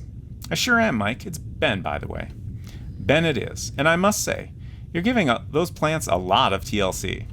TLC? Oh, right. Tender love and care. Yes, I like to keep my plants healthy. You're giving that particular plant a lot of water, aren't you? This plant needs a lot of water, Mike. Its thorns will weaken and start drooping if I forget to water it. How often do you water it? Every hour, Mike. Jeez. This plant needs a lot of attention. It has ruined my social life. However, somehow you can imagine that. What's your role in this expedition, Ben? Well, I met William Mayfield at a science convention. There, he told me about this station Mary and about its history. I got intrigued. But you're a biochemist. I don't see the connection. I'm well known for my theories on the relation between ghosts and their environments. I'm convinced that many sightings are due to cold temperatures and how these temperatures can affect people's perception. It's quite the theory.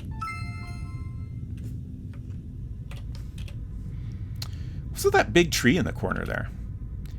You mean the apso tree? It's a Japanese tree. They're very rare. What's that hanging from its branches, Ben? It's a piece of apso fruit. I apparently have a hard time saying that. I use it to keep off the ants in that ant farm while I feed them. How's that? Simple. You rub the fruit on your arm, and when you feed the ants, the scent of the fruit will keep them at bay. Rubbing fruit on your body? That sounds rather spacey to me. Spacey?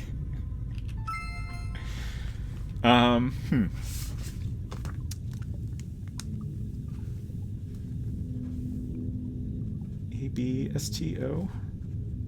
Fruit. Rub Space Quest reference. on body. Oh, okay.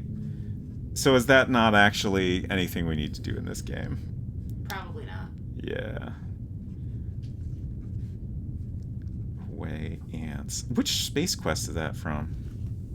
2? Okay. I do not remember that. 2 is the first Space Quest I ever played. I have not played it in a long time. Thought he meant like only a space cadet would do that. Yeah, that was kind of what I was getting, but it seemed like a weird comment to make. Are we done talking? Does it still need more water, Ben? Yes, Mike, it does. It's rough, buddy. Good luck with all that.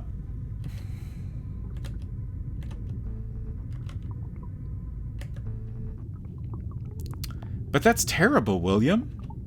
You seem to have interrupted their conversation. Uh-oh. Oh, I'm sorry, you stammer. Hey, Mike, how are you? How can I help you? Oh, it's nothing, William. I'll be on my way. Meet me in your quarters later on, Mike. There's something I want to tell you. Meet William in quarters later. I have a lot of meetings and things to keep track of here. Okay, William, meet you there. In the meantime, make yourself at home, Mike. Look around. Talk to people. I'll do that, William. Bye.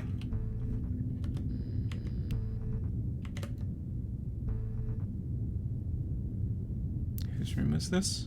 The doctor? Charles Benson has his bedroom here. Judging by the labels on all the jars on the table, Dr. Benson is an avid collector of rare viruses. Okay, I remember now. Let's check out some jars of viruses. Look at jars. There are strange Latin names on the labels, which you are unable to decipher. I mean, I gotta try it, right? Open jars. Are you crazy? That's much too dangerous. I'll say it again. Okay, fine. Look at closet. The spare suit of Dr. Benson is hanging from the wardrobe. Take suit. Leave it. It's not your color.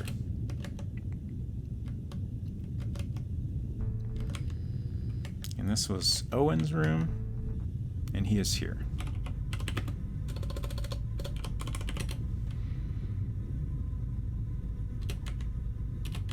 Owen Carter's busy working. Talk to Owen. Hello, Owen. Hey, Mike. Didn't hear you come in. What are you doing? I'm checking my equipment. I want to be sure everything's in order for tonight's session. My, that's one big telescope you got there, Owen. Well, what can I say, Mike? Size does matter. You need any assistance? No, thank you, Mike. I'll manage. Okay. Look at equipment.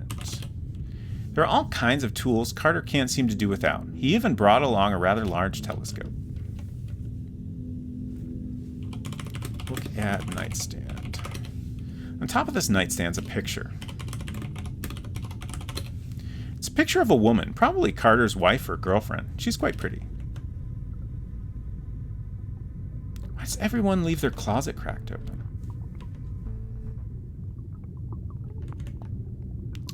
Good night, 6-7. Thank you for hanging out. Hope you sleep well.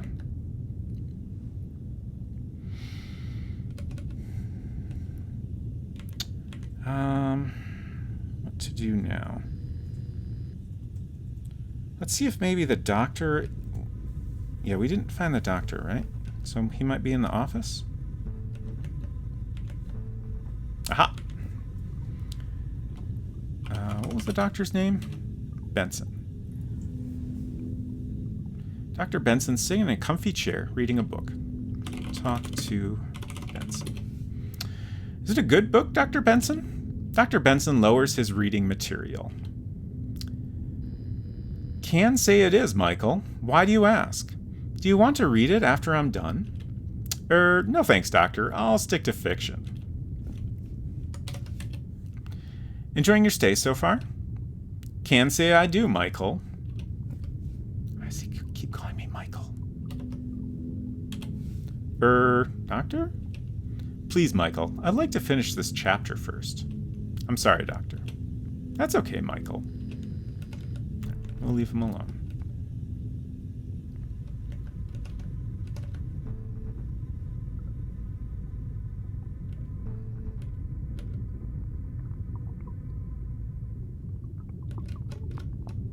Looking at my map, trying to figure out what to poke around in next. Let's go bother, is it Frank?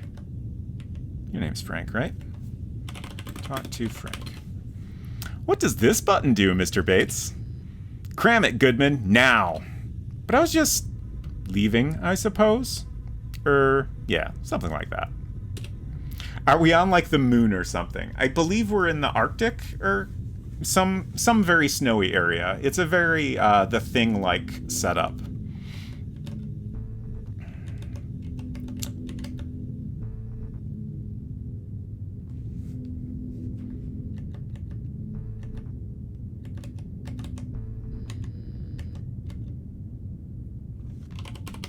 I can't imagine anything's different up here, but let's check again since we're here. Oh, that's Chin. Ahem. Ah, Mr. Goodman, I didn't hear you come up. I thought you were sleeping, Dr. Lee. It sure looked that way. Actually, I was meditating. I always meditate at this time of day to purify my thoughts. Okay, I'll continue bothering you. Do you like meditating here, Dr. Lee? I sure do, Mr. Goodman. This view is really great. It sure is, and please, call me Mike. Mike it is, then. Why did William Mayfield invite you to this expedition, Dr. Lee? My profession is that of a paranormal scientist. I've dedicated many years of my life to the paranormal. What does a paranormal scientist do, precisely? I try to interpret the paranormal as a pure scientific phenomenon. I believe that apparitions are nothing more than energy fields left behind by the deceased. It's quite an interesting theory, Doctor. Thank you, Mike. You're getting tired waiting for William. Maybe he's done talking to Lisa. Okay. Let's talk one more time. Did you pick up any spiritual signals yet, Dr. Lee? It's not that kind of meditation, Mike. I think of nothing and thereby purify my body and soul. You can do that. The thinking of nothing part, I mean. So true. All right. I need a bathroom break, so I'm going to go do that, and then we'll come back and hopefully meet up with William. Back in a minute.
Okay, hello?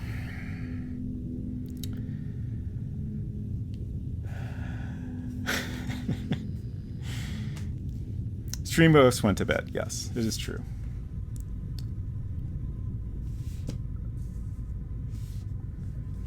All right. So, oh yeah, we were going to go back to our quarters. Oh no. Whoops. I had the wrong thing selected. It's all normal now.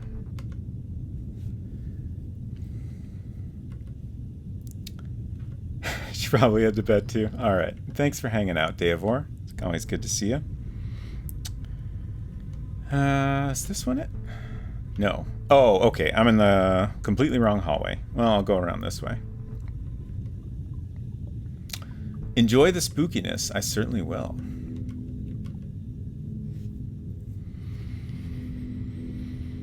Geez, we're at a mere 35 of 222 points.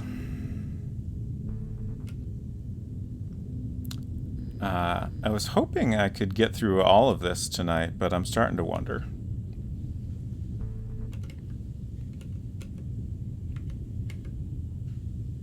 This room is locked. Try another room. Yours, for example. I thought that was mine. That's why I was going in it. Okay, this one's mine. There you are, Mike. You wanted to tell me something, William? Yes, Mike, and it's quite the story. I've told it to everyone else already. You and Sarah are the last ones. Let's hear it, Mr. Mayfield, Sarah says. Okay. It all began when my father was searching for a location to make his first drill for oil.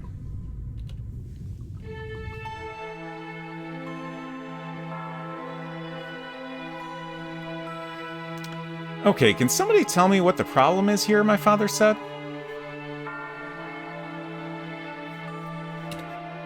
Why aren't you men working? One of the terrain guards cleared his throat and said, This man refuses to leave his spot, Mr. Mayfield. He says this is his land. What do you mean, native? Why do you think you can claim my land? My father said to the kneeling man. The Inuit looked up and answered, This is not your land, sir. I inherited this land from my ancestors. You have no right taking it. My father wasn't a bad person, Mike, but when he wanted something, he surely was going to get it. Well, it's my land now.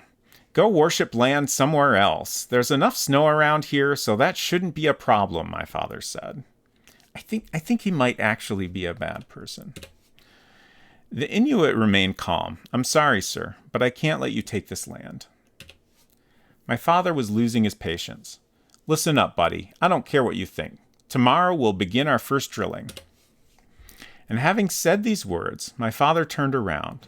As far as he was concerned, the conversation was over.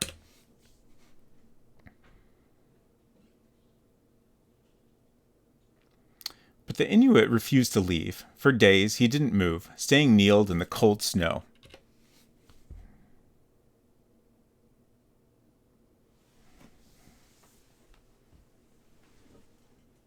Whoa.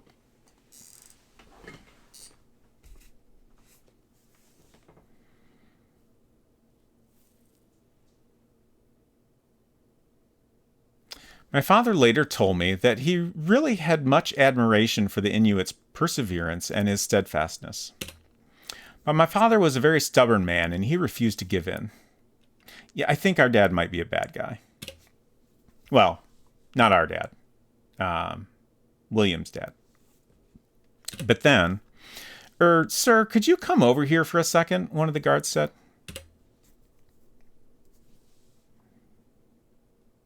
What is it? My father said. I don't think he's still breathing, sir, the guard said. My father examined the Inuit. My God, you're right. He's frozen stiff. That stubborn snow shoveler. Now he's dead. God damn it. Father was furious, but mostly because he felt responsible for the Inuit's death, I suppose. My father ordered to bury the body, and the whole incident was soon forgotten. Until the sightings began, Sarah asks.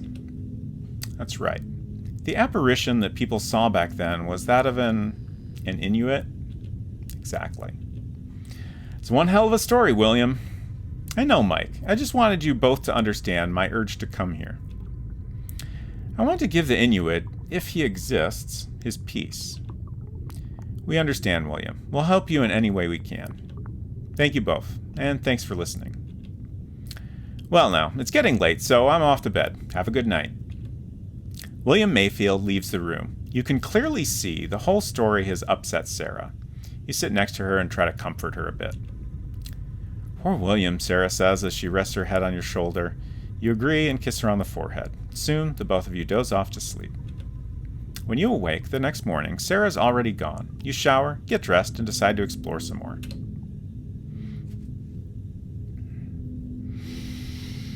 Okay.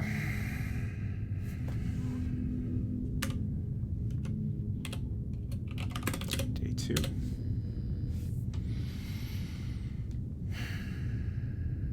Now what? I guess we just wander around and look for people to talk to. Hey, Mike, I was just looking for you. You remember I told you about the seance? Yes, Owen, I do. I was hoping you could do me a favor. Shoot. To call upon the Inuit spirit, I need a couple of specific items. Could you find them for me while I prepare the laboratory for the ritual? It's fine with me. What do you need? First of all, I need some candles. Second, some ashes. And finally, a small amount of blood. Non-human, preferably. Oh, wonderful. Let's make a shopping list.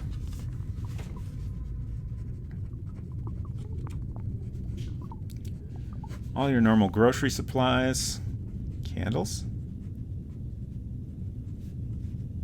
Ashes. And blood. Preferably non-human. Let the adventuring begin, indeed. My god, Owen, the first 2 items I can manage, but blood? Where do I find blood on this station? I don't know, Mike. I understand it's a strange request, but just try and find some, please. I'd be grateful. Okay, I'll try. Thanks, Mike. You're the best. I mean, honestly, it sounds a lot like getting a little bit of human blood doesn't sound too bad. Especially, we have a doctor's office. You could probably get some blood out of somebody relatively safely. Patch him up. Where would we get non-human blood from? I'm trying to think. Oh, no. Oh, no.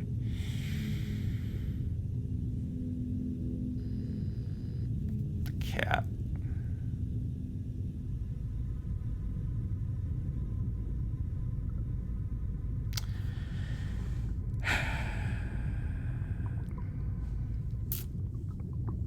It's not what you're thinking? Okay. Good. I was about to ask if we got a real Roberta Williams fan on our hands here in the original designer of this game. Okay, so ashes, I'm thinking of like the incense maybe?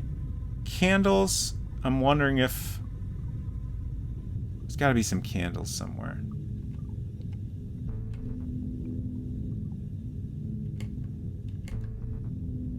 Oh, this is not where I meant to go. Okay, so we're in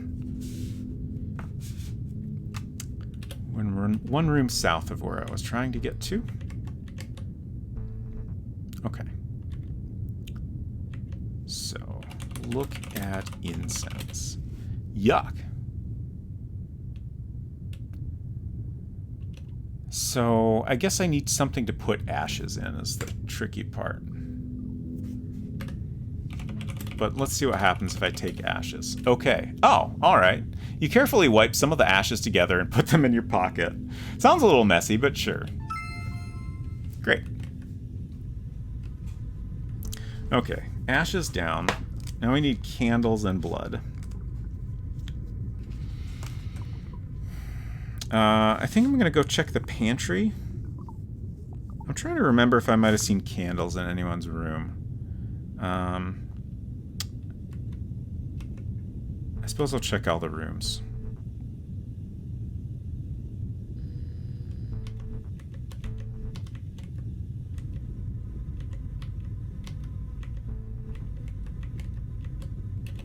Locked. Oh, we didn't ever get a chance to poke around in here. Let's do that. This is Lisa's room.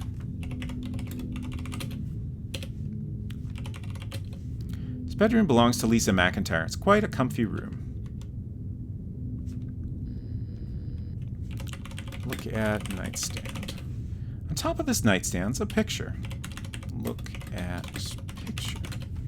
It's a picture of a small bird. The inscription reads, Ginger. Interesting.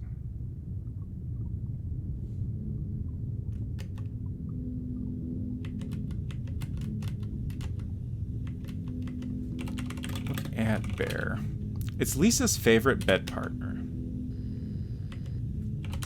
Look at table. On the table, you see some makeup belonging to Lisa McIntyre. There's also a laptop somewhat similar to yours, albeit smaller. Look at laptop. This one's smaller than your own laptop, but let's just agree that size doesn't matter. Okay. I guess that's a mirror in the middle? Some things are better left unseen. Yikes.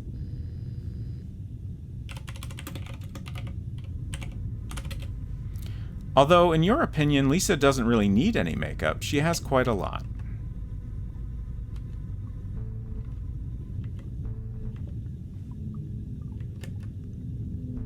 Doctor's room. No sign of candles. Oh, we can poke around in here now. Look at table. There are all kinds of tools here a paranormal investigator can't do without. Look at, is that computer? Look at screen. The television embedded in the wall beside the bed is currently off. That's not what I was trying to look at. What is this thing in the middle? I guess I'll try to look at equipment. There are all kinds of tools Carter can't seem to do without. Okay. Look at telescope. You wonder how Carter managed to bring this huge telescope along. I mean, we weren't asking that question about all the plants that Ben brought along. Look at that. The lens is broken. Too bad, because you really wanted to use the telescope. Okay.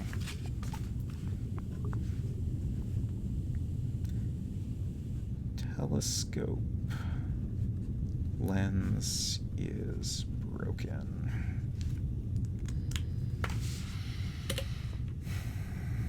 Look in telescope. I'm going to try it anyway. You can't use the telescope because the lens is broken.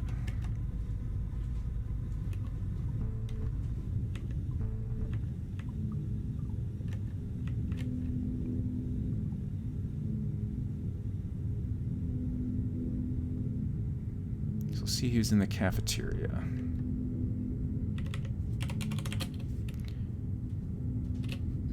William Mayfield and Frank Bates are having a conversation while being tended by Watson. Talk to Watson. Hey, Watson, how about a drink? Hi, Mike, what can I get you? A soda would be nice. A soda? Is this game specially made for kids or something? No, Watson, I just want a soda. Okay, here you are.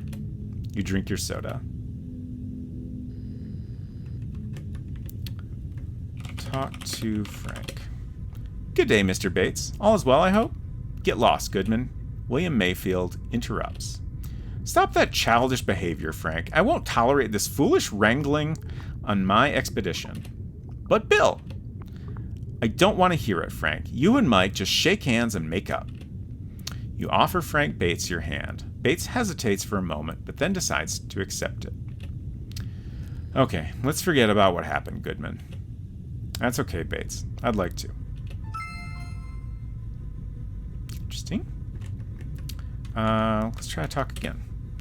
I'm glad things are back to normal between us, Bates. I've been acting foolish, Goodman. I get that from time to time. That's all right. There's no use crying over spilt milk. Hear ye, Goodman, hear ye. Enjoying that drink, Bates? I sure am, Goodman. Do you want to drink yourself? Maybe later. Okay, suit yourself. Talk to William. Hi, William. I'm sorry to interrupt, but That's okay, Mike. What's on your mind? Do you know where I can get some blood around here? Blood, Mike? Have you gone vampire on me? Yeah, what was I thinking? Yes, what were you? You've got to admit, that question did sound a bit silly. That was quite a story you told me earlier, William. Yes, it was, Mike, but I just wanted you to know. I understand. William, why is the station called Mary again? My late father named it after my late mother. Oh, yes, now I remember. Thanks. You're welcome, Mike. Excuse me, William. Yes, Mike? Never mind.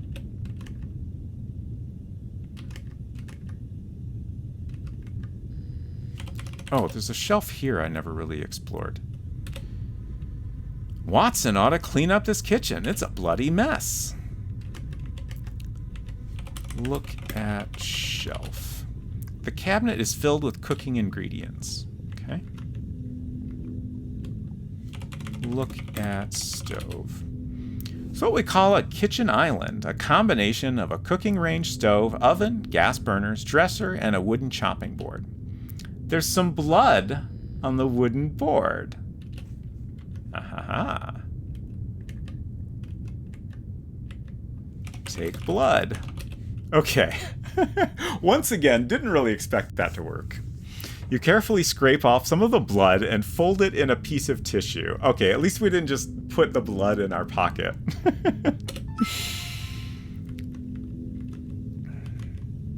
Okay, so now we just need candles and we're all set to go.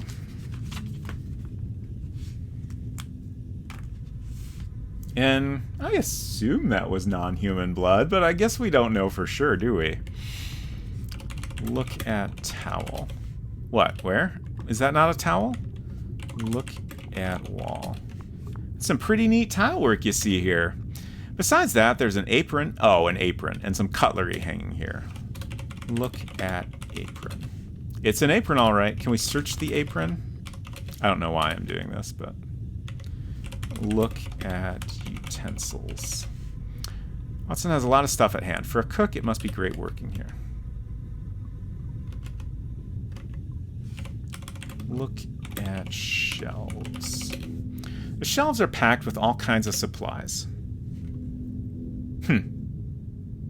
We didn't get a list of the supplies this time. Is that just because I already took the one thing that's of interest? Look at supplies. Plenty of food for everyone. Look on shelves. Take candles. It's not yours to take. Okay. There's the cat. I'm glad the cat's okay.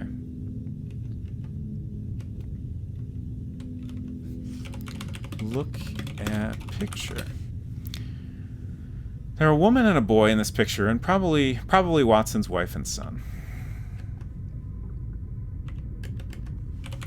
Look at toy.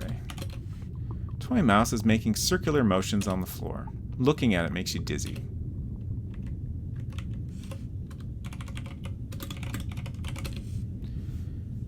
The cook's room, all right. Aprons, chef caps, cooking cloth. No candles.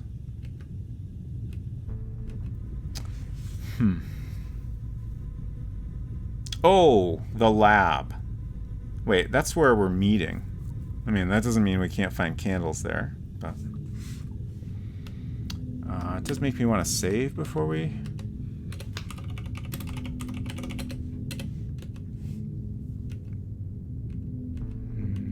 Oops. Oh, okay, I'm in the wrong hall.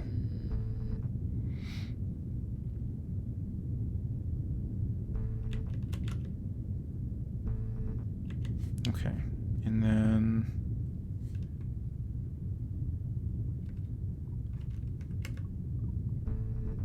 Okay. That's the door there, and that's the door there. And these benches must be moved aside, Ben. Hey, Mike, it's you. Did you manage to get those 3 items yet? Not yet, Owen, but I'm working on it. What was on the list again? I'd like you to get me some candles, some ashes, and a little bit of blood. Non-human, preferably. All right, Owen. I'll be on my way then. See you, Mike. Oh, okay. So we just get booted right out of there. So that's not the place then. Talk to Doc. You decide not to disturb Dr. Benson any further. Talk to Sarah. Hi, sweetheart. What are you doing? Hi, Mike. I was looking for something on the paranormal, but all these titles are in Latin. Well, it is a doctor's office, after all. Yes, I suppose. How about this one, Sarah? Let me see. No, it's on all kinds of symptoms for indigestion. That doesn't sound very appealing to read. No, it doesn't. Found anything yet? No, still searching. Candles, candles, candles. Did I maybe miss candles in one of the rooms? Oh! There you go. This is one of the hallways. Lisa McIntyre seems to be having her own private seance. Talk to Lisa. Excuse me, Miss McIntyre? Lisa McIntyre opens her eyes and looks at you. Oh, it's you, Mr. Goodman. How can I be of service? I was hoping you could tell me where you found those candles. I brought them along myself, Mr. Goodman. Why? Do you need candles? As a matter of fact, I do. Could you spare a few? These are all the candles I have right now, and I'm using them myself, as you can see. Yes, I see.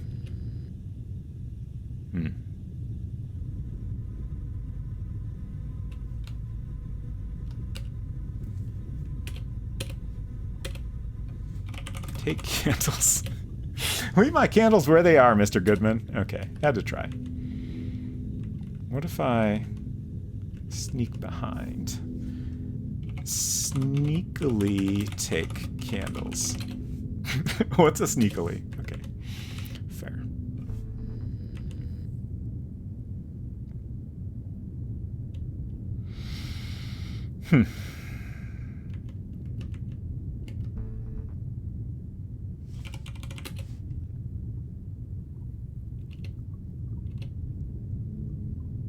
Not seeing any candles here. Ask Watson about candles. What? I wasn't talking to myself. I was talking to Watson. That's his name, right? Yeah, okay.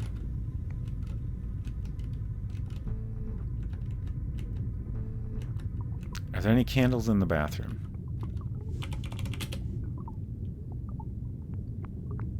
So this is what is called a restroom. Even if you're pretty new to that concept, the stalls and the urinal might give you a clue as to what this area is used for.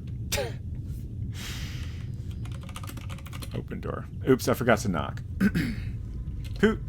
Oops. I guess that just happens every time. Flush. Ah, that feels so much better.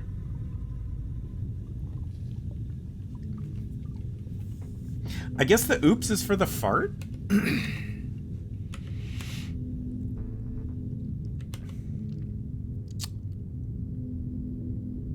Are there candles outside? Probably not. Thank you for the flush, Kyle. Much needed. Talk to Chuck. You, Chuck, I've got a confession to make. I love you, Chuck. Russell. You haven't been here long enough to be talking to plants already, Mike.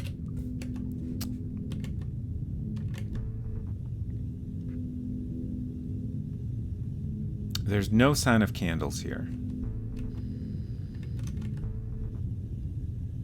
There's no sign of candles here. What is this black thing? Is that like a briefcase? Look at briefcase. Never heard of a briefcase. Look on floor. Suitcase. Okay. Look at suitcase. This is Charles Benson's suitcase with his personal files and belongings. Open suitcase. Ooh, it's locked by a 4-digit combination.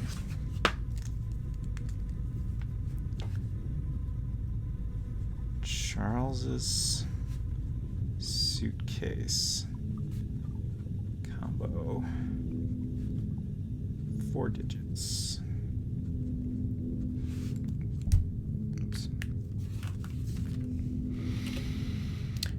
Now, okay. Now, don't go searching for any numbers or codes because that's not necessary here. Just rest assured you're not missing out by not opening this suitcase. Hopefully the game isn't lying to me here.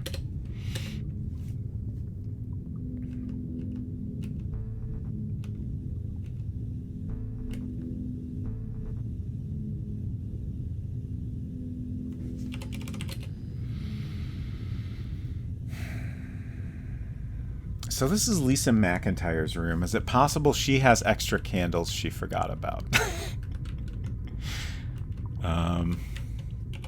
Look at table.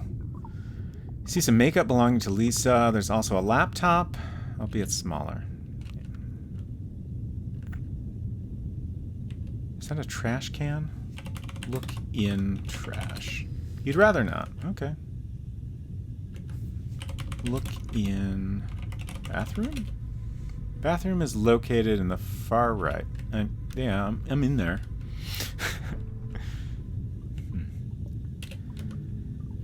Ben's room locked.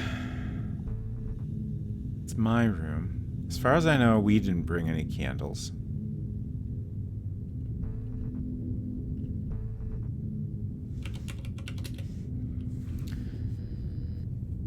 Penetrating odor caused by the incense. No mention of candles.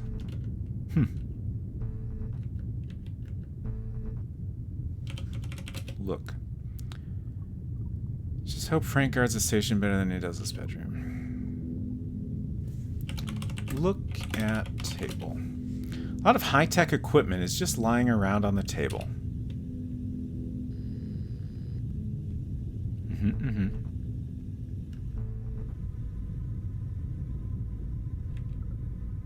Maybe in the control room? I'm surprised that the candles is the hard... I honestly thought the candles would be the easiest thing to find.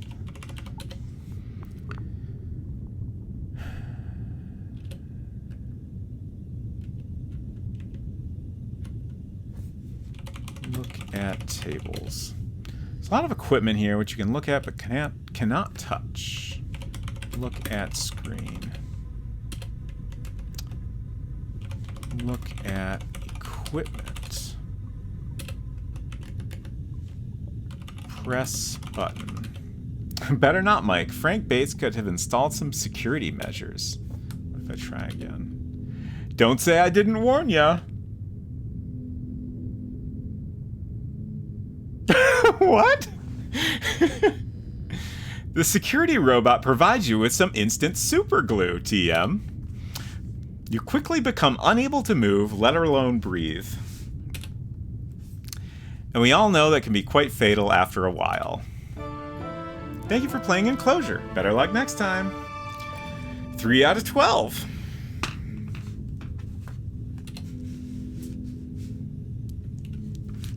I probably should have saved, but I don't think we really accomplished anything since this save.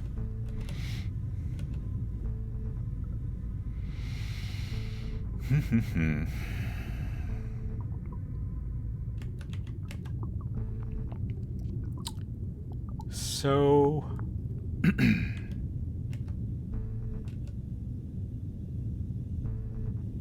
that's the main control room again.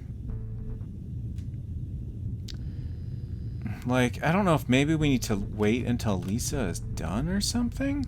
It seems unlikely. Look at door.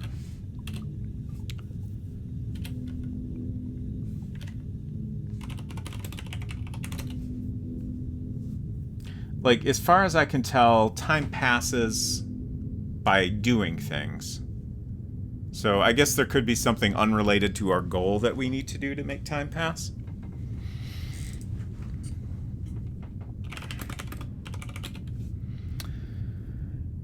You going to do the seance later on, Dr. Lee? Yes, Mike. Mr. Carter invited me at breakfast. Great. See you there, then. Yes, see you there. Got any candles? Dr. Lee? Never mind. Oh, that was like a meditating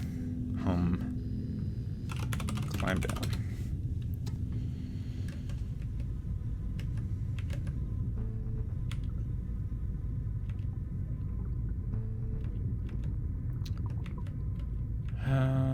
What is this box thing?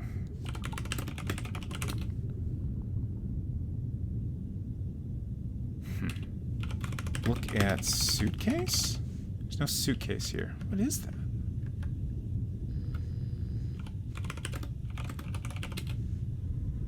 Some aprons, chef's caps, and pieces of cooking cloth. Like, this box doesn't seem like it fits any of those. I guess it could be a box containing one of those items.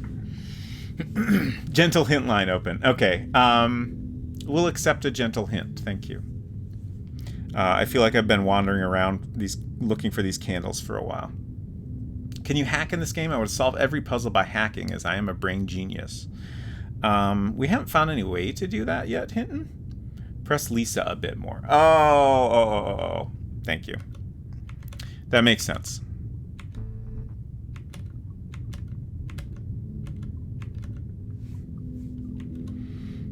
Gave up too easily. Okay, that was right down here. There we go. Talk to Lisa. Is there any way I can persuade you into giving me those candles, Miss McIntyre? Depends, Mr. Goodman. On what, Miss McIntyre? On what you're willing to do for them, Mr. Goodman. Oh no, wait a minute now. I'm not that kind of guy. I've got a girlfriend. And I've got a boyfriend back home, so what are you hinting at, Mr. Goodman? What were you hinting at, Miss McIntyre? Certainly not the things you're thinking of, Mr. Goodman. Please. Well, this could have gone better, that's for sure. I'm sorry, Miss McIntyre. It's okay, Mr. Goodman. It was just a mutual misunderstanding, I guess. No harm done. About the candles. What can I get you in exchange? I'll trade them for Frank Bates. Excuse me? Or a photograph of him, I should say. I know he has one in his luggage, because he told me so. I see. So what is it with you and Frank Bates, then? Nothing. I just like Mr. Bates very much, that's all. That's all she says. She's obviously totally smitten by him. Intriguing. Can't get over how much the perspective and dynamic camera make the graphics sing. Yeah, like, the thing I appreciate the most is, like, the subtle camera movements as you're moving around.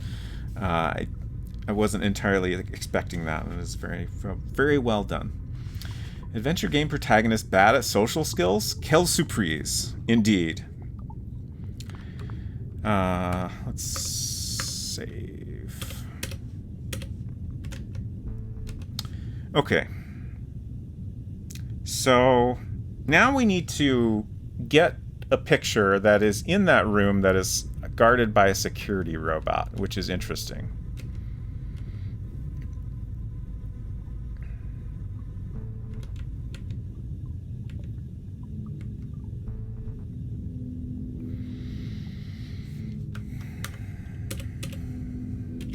Suitcase. So there's the suitcase there.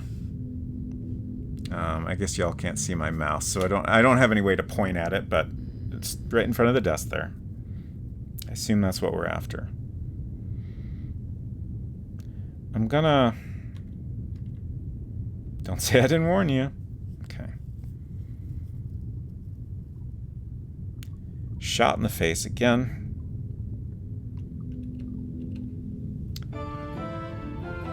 So, I kind of wanted to see that death just to think about, like, is there something we can do to avoid this outcome?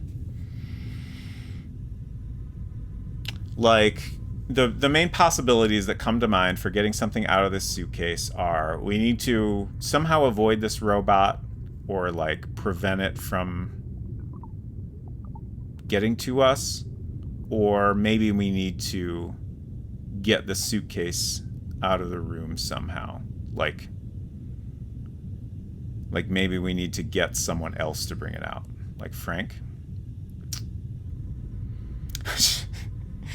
Shot in the face and you're to blame. You give survival a bad name. Okay.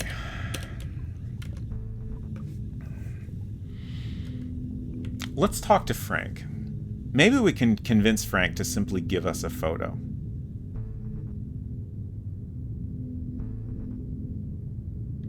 Just tell him we're a big fan of his or something.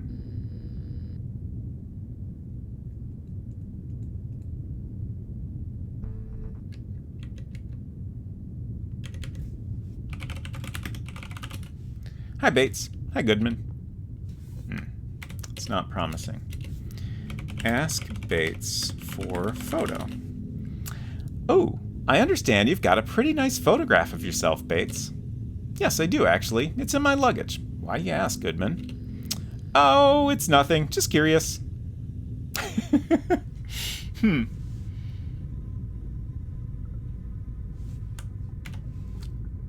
Ask again? Okay. Same conversation.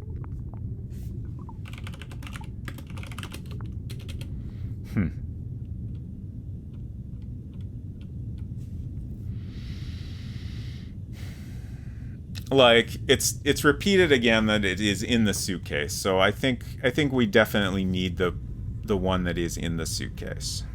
But how do we get it?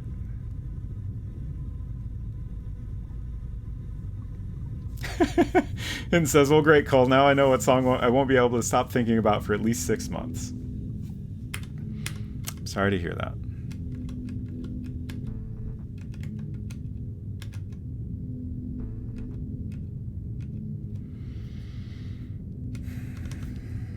Talk to Lisa.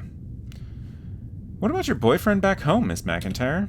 He's just where you say he is, back home. So, a photograph of Frank Bates, you say? Yes, Mr. Goodman. It's in his luggage. Give me that photo, and I'll give you some of my candles. Okay. Now we're repeating. I just wanted to make sure that continuing to talk to her wasn't useful. So, what do I have in my inventory? How can I stop a robot? I have ashes, blood, fishing rod, and a box of matches. It doesn't give me a lot to work with. I saw the water cooler here and I thought, oh, maybe I can like somehow short circuit the robot, but I don't have anything to put water in. So that's a problem.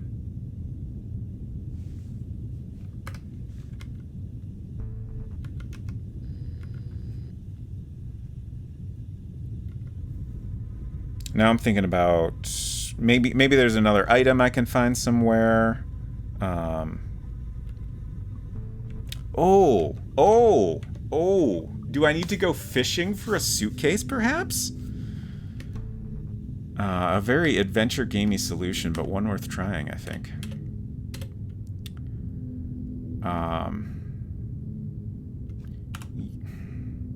Use fishing pole on suitcase. Although it's a pretty good idea, the fishing rod fails to reach Frank's luggage. I appreciate that it let me try. Why is the first puzzle solution you think of always destroy property? I mean, there's a murderous robot about, so what else am I supposed to do?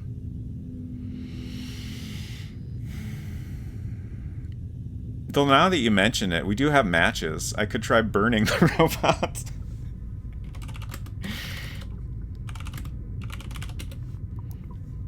Although it would make a nice fire, you'd better not. Okay.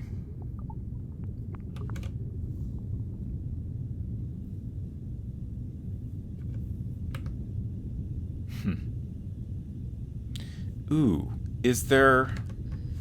Look at panel. Can look, but you can't touch?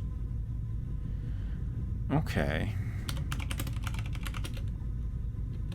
I was hoping maybe there was some way to, like, close the bathroom door. But I guess it's not that simple.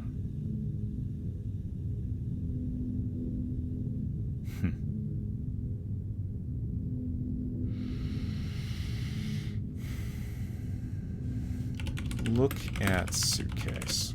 It probably contains luggage.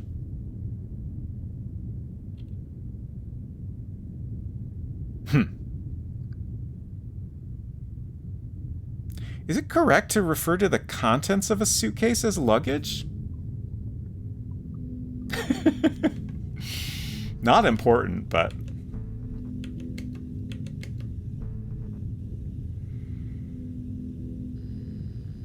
Can I take a trash can to get some water? Take trash can.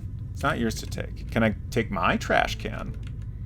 I suppose the one in my room isn't really mine either. Not yours to take. Luggage contains luggage. I mean, sure. No native English speakers were involved in making the game. Interesting, and good to know.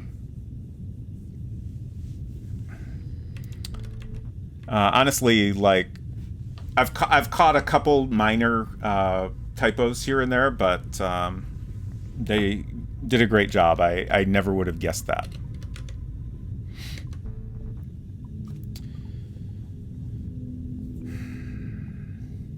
This is just computer and makeup stuff.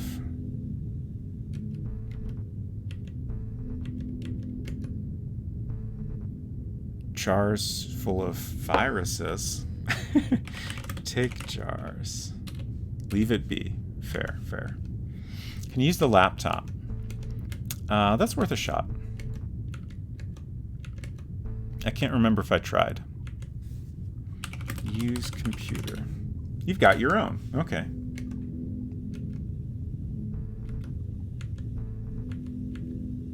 There's got to be a cup or something we could find in the kitchen area, I suppose, right?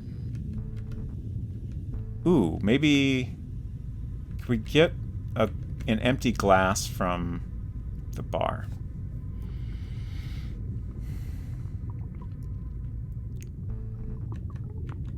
Are these glasses? Take glass. Just order a drink from Watson. Ask Watson for glass.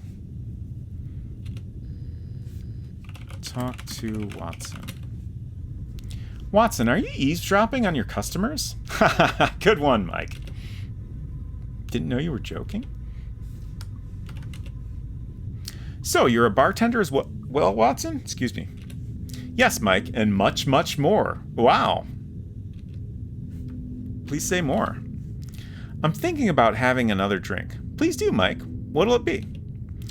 On second thought, I think I'll pass. Whatever you say, Mike. Can I... Excuse me. Can I take this glass? I cannot simply take a glass. Hello, Res Mason. Great to see you. Whatever this game is, it's cheeky. Yes. This is Enclosure 3D. Why can I never find the button? There's a link to it. This is a 3D remaster of a game that came out in 2004, originally by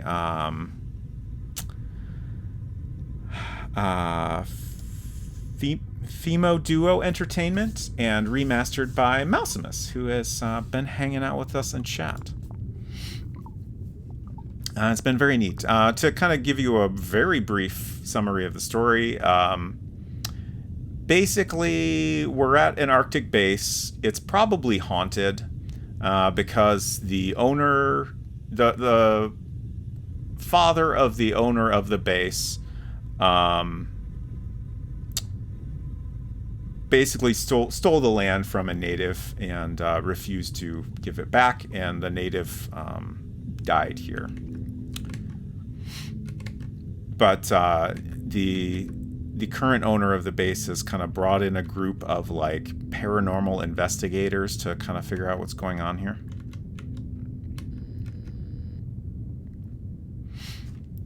Merry Mausimus.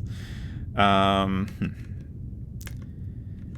see any sign of a cup here. I'm probably thinking too hard.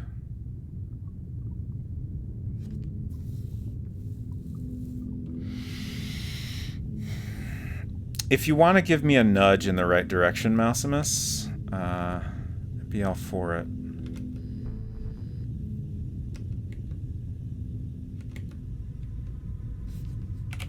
Take cloth. No, man, leave it. This is not your room. Like, I keep thinking about trying to find some sort of container for water. I feel like that's probably not it. But I'm also blanking on other ideas for how to deal with this robot or otherwise get the suitcase out. The cat, you say? Interesting. Interesting.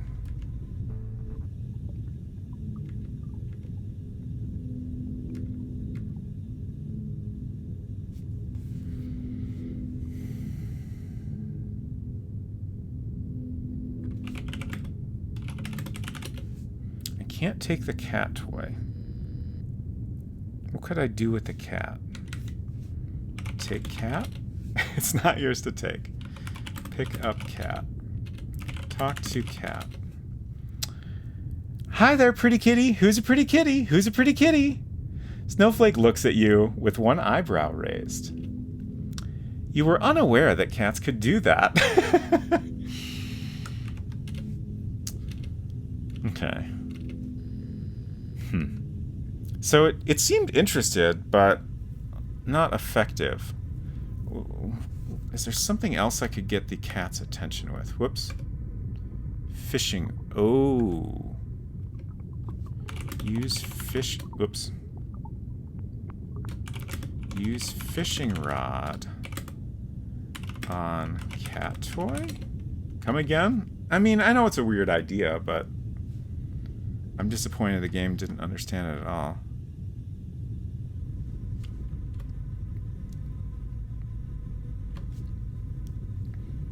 What could I put on the end of a fishing rod? Use fishing rod with cat. Use what with the what and the what?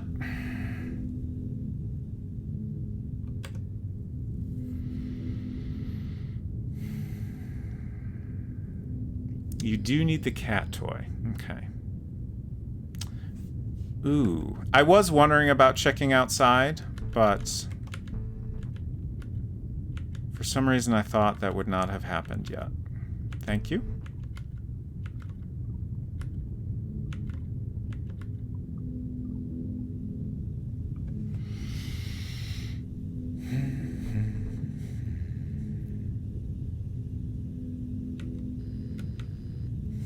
Oh, gotta put on my coat. I don't want to get cold. Their coat. Where's everybody else's coats? Open door. I probably should save. Luckily, the stormy weather has calmed down. It's safe to go out now.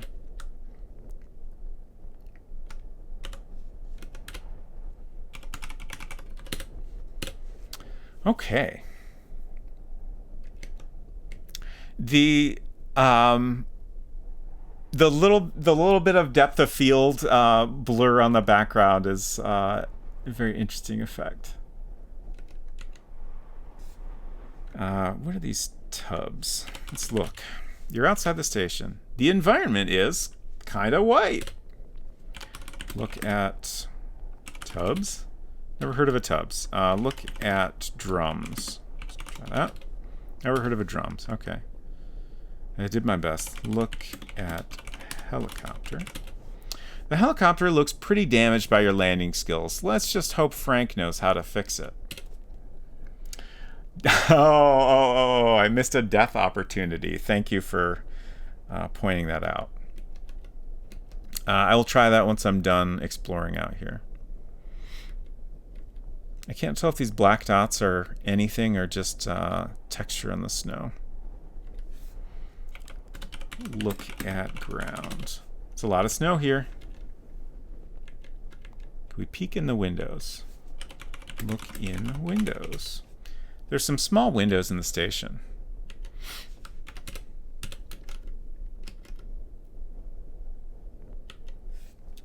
Look at vent. There's some grating here. Remove grating. It won't budge and doesn't need to be opened. Okay. Look at equipment. There's an old pickaxe just lying around. Take pickaxe. Get closer first. Where? Oh, there it is. Okay.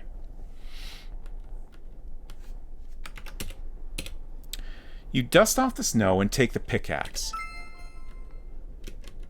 I guess these are like oil rigs. What? Where? Okay, not.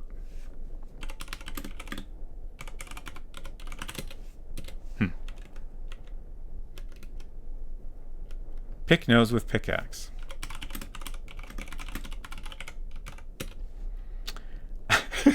I've never heard of a nose. What is this nose of which you speak? Thank you, mausimus. In this wide open and quite snowy field, you see the remains of what appear to be derricks. They've been out of order for years. Okay. A small path leads to the west. Does it? Oh, I see. Thank you for the flush hinton. Let's look at the derricks. These derricks were once used for drilling oil. Now they just look old and run down. William told you that his father Maxwell Mayfield had them built.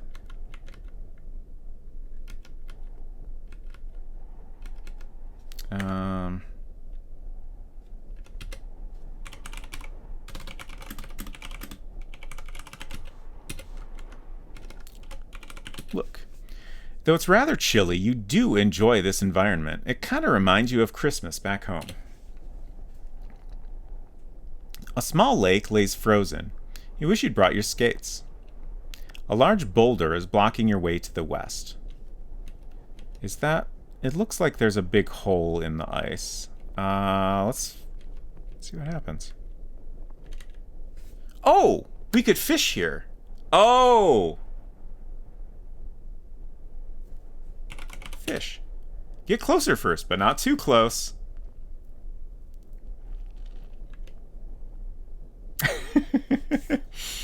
Ah, now that's something you've always wanted. A deep, dark, watery grave. But it won't do you any good in completing this game. Thank you for playing Enclosure. Better luck next time. We're up to 4 out of 12 deaths.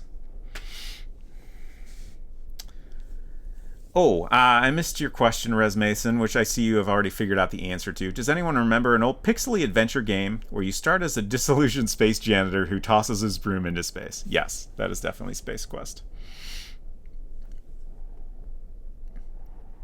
Getting King's Quest V desert vibes. Oh no, I hope not. You might also find it interesting to use F2 to toggle 2D, 3D occasionally. Yeah, that is a good point. I haven't really thought about trying that. Can I try that here? Oh, interesting. Fascinating. Okay. Back to our save. So... Huh. Neat. Okay, let's try to fish without dying. There we go. Too bad, Mike. No fish for you this time. Don't give up yet, however. You might get lucky a second or even a third time. I appreciate the encouragement.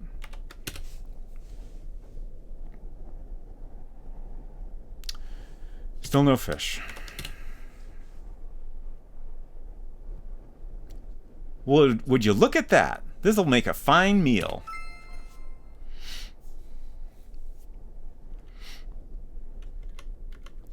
Okay.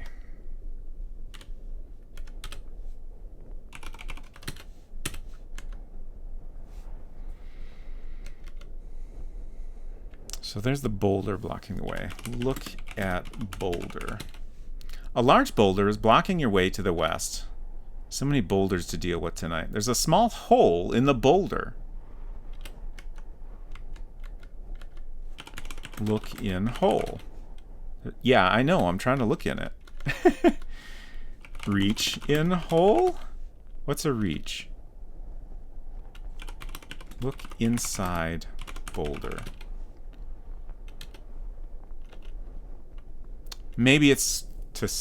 Maybe I need to stick something else in it? Reach in hole. I tried that. Put hand in hole. Ah, okay. You search the small hole and find nothing. Okay. I am going to write that down because, like, that seems like it's probably there for a reason. Hole in boulder. Outside. What else can you put in the hole? That's always a great question to ask. Put rod. Put fishing rod in hole. Yeah, sure. And me, Tarzan, you, Jane. Okay, be clear. Sorry.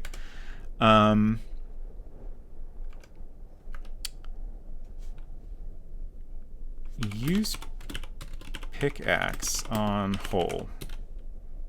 You swing the pickaxe with a powerful thrust at the hole, but to no avail. It doesn't budge. Okay. Seemed like a thought. Do fish like holes? Put fish in hole. No, apparently not. I appreciate your creativity, though, Hinton.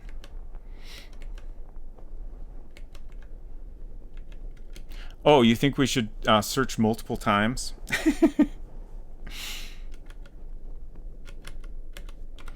Put hand in hole.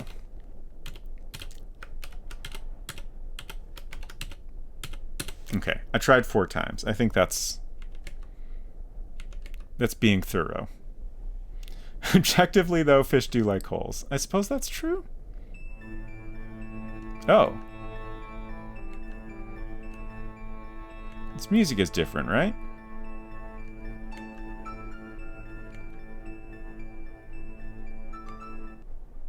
Oh.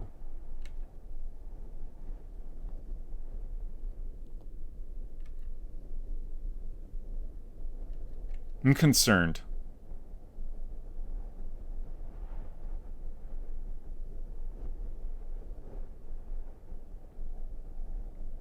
I don't see anything different outside, right?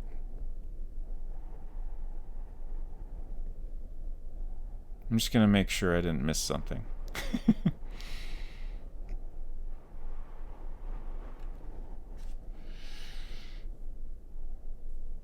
Oh, can you reload since fish and look carefully? Oh, I missed something. I can do that.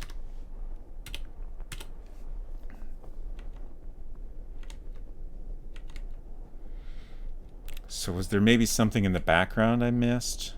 Oh. Okay. Thank you.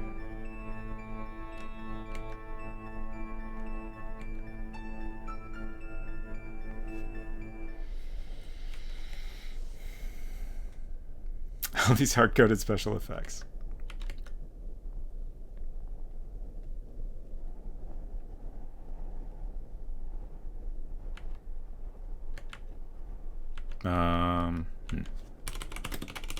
Okay, that one I have to open specifically.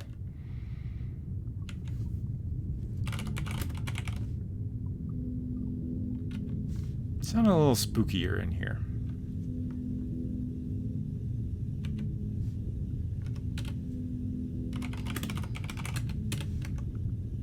All right, let's try for death number 5. It's not very wise to face this kind of temperature not wearing your jacket, Mike. I'm sure it's fine. You feel your body getting colder and colder. Oh no, we're slowing down. I can fix that. You can barely move. Get back in, quick. Well, at least now your complexion matches your sneakers. Thank you for playing Enclosure. Better luck next time. 5. We're almost halfway there in terms of deaths, which is, I think, the most important metric.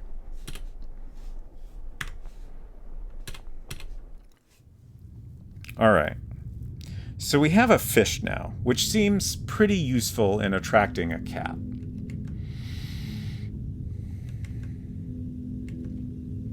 Culinary says, if I lived here, I would definitely die based on the number of times my wife tells me to wear my jacket and I don't.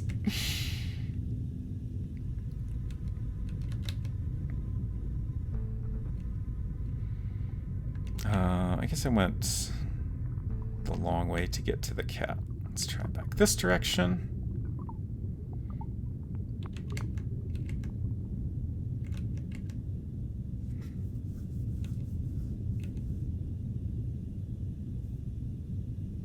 It seems you need some guidance in your quest. Behold the wise man from the living forest.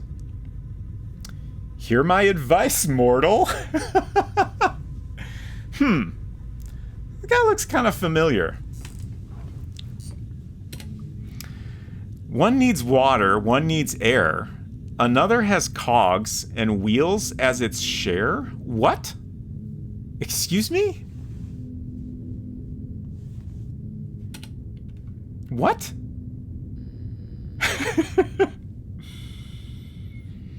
Hinton asks, is it true you can only die once IRL? That's my understanding. I've managed a no deaths run so far, so cannot confirm. If anyone else can confirm, please let us know. Ooh, Res Mason says every moment we die and are born anew.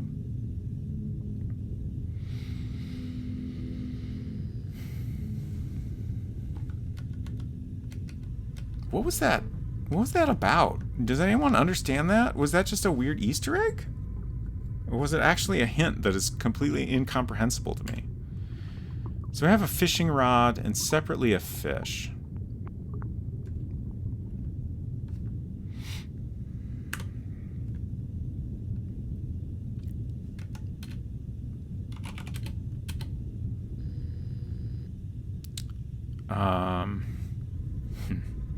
What do I want to try here? Throw fish. Throwing around things will get you nowhere, Mike.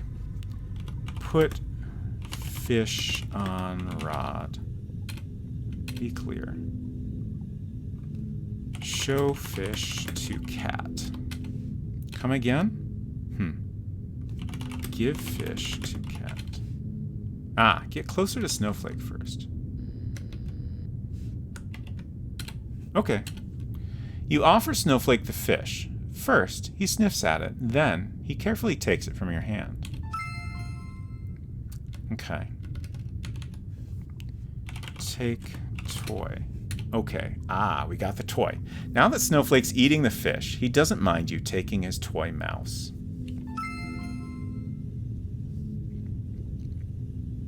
Unfortunately, we went right past 69 points.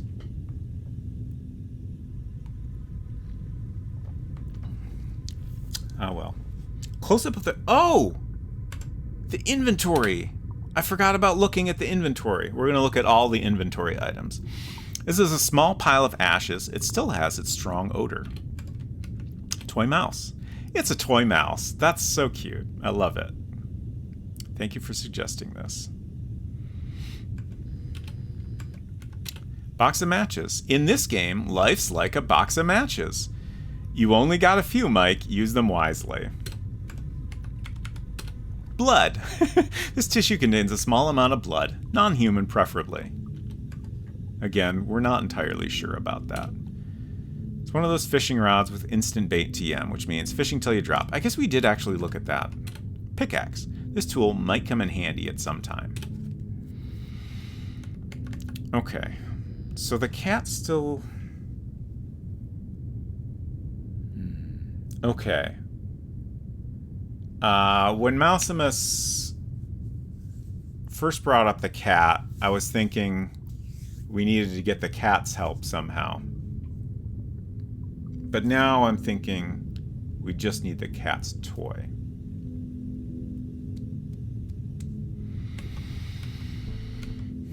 Ooh, a random access pixels. Okay. I could use a quick bathroom break, so I'm going to do that, and then I'll come back in just a minute, and then we'll do random access pixels, and we'll play a little bit more before I wrap up. So, just a minute.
Okay, my name is Mike. Please let me know if you are here, just in case you took a break yourself. I want to make sure you're here before I do the random access pixels. Okay, great. So, if you're not familiar with this, I'm going to get out my bitmap books, Art of Point and Click Adventure Games, which there's a link to there. And I get to pick the page myself. Oh no, I've got Got a lot of things piled up in this drawer.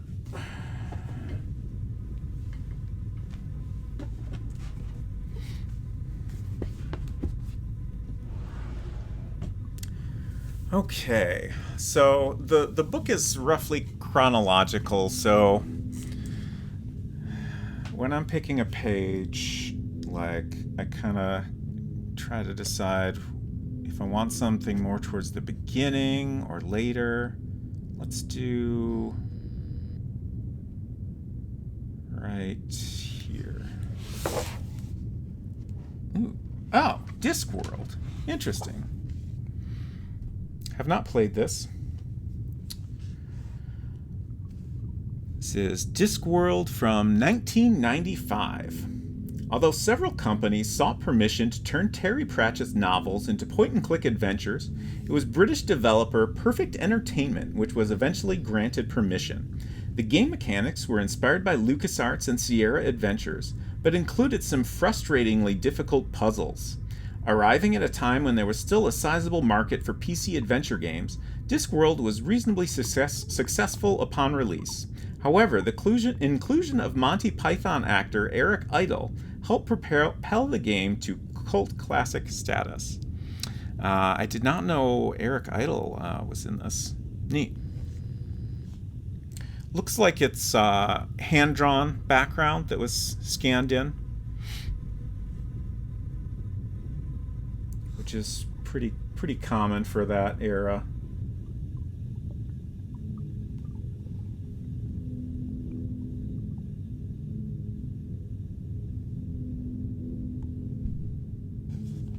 I haven't heard too much about that. I might have to check it out sometime. But thank you for that redemption. My name is Mike. Colin Era says 'twas a good game. Well, that is to say, I have fond memories. An important distinction sometimes. Certainly, like, games that I have fond memories for, I'm reluctant to say were necessarily good. Sometimes you remember things a little differently. I haven't actually used the numpad, so I'm just going to disconnect that.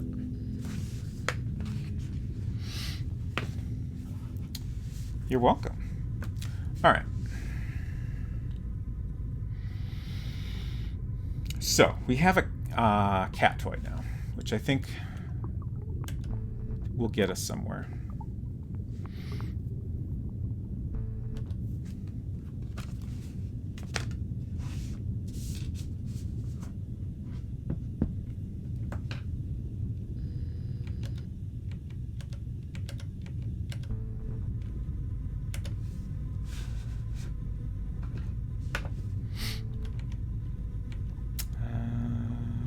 The room, I think. Oh, crap. That was close. Ooh, we're out of save slots.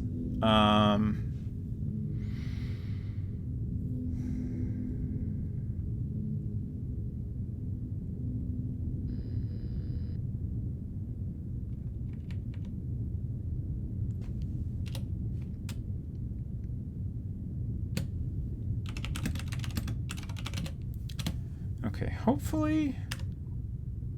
okay.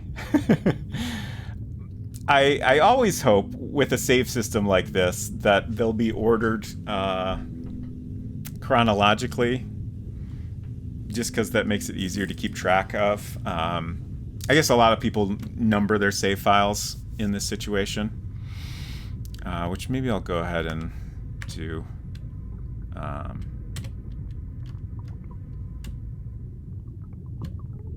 We'll just call this one 10. I don't know if that's correct.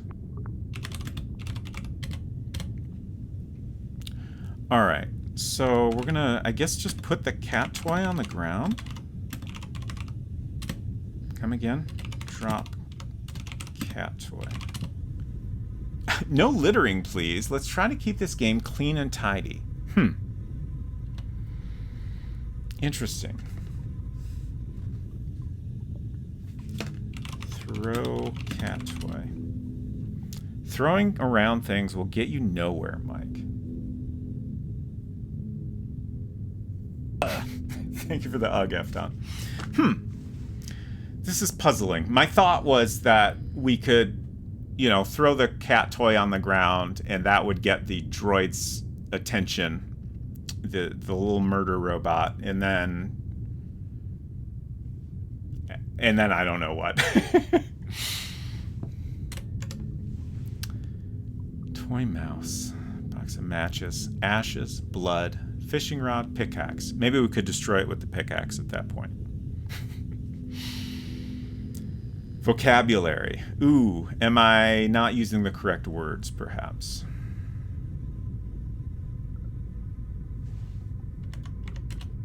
It's a toy mouse. Wind up toy mouse. Okay. Ah, you wind up the toy mouse and release it just to see what happens. There we go. The robot, which is guarding Bates's bedroom, seems unable to hone in on the fast-circling toy mouse. It malfunctions! Nice.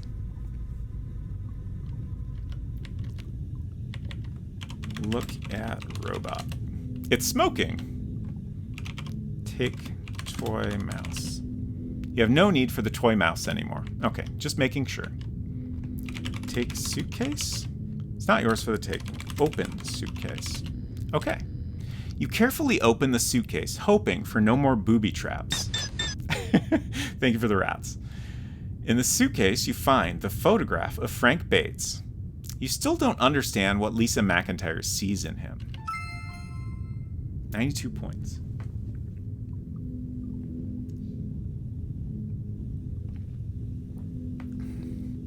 The robots will remember this. Oh no.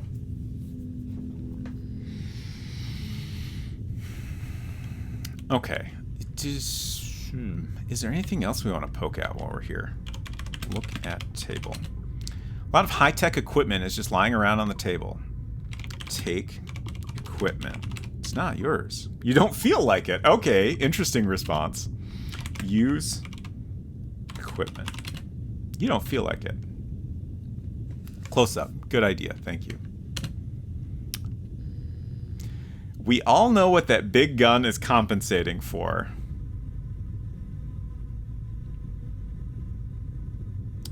Do all the characters have black bars? No. What's going on with it? Oh, is he wearing sunglasses, I guess? That makes sense, I think.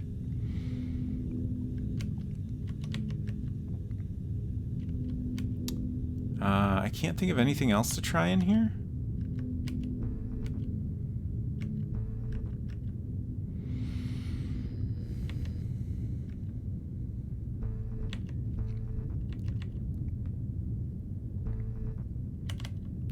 Okay, give photo to Lisa. Okay, you hand over the photograph of Frank Bates.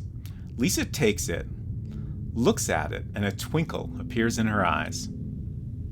That'll do just fine, Mr. Goodman. Here are my candles, as promised. Thank you. How's your private seance coming along, Miss McIntyre? I sense a disturbance coming soon, Mr. Goodman. A great disturbance. Sometimes Lisa McIntyre gives you the creeps. 99 points. Oops. Okay.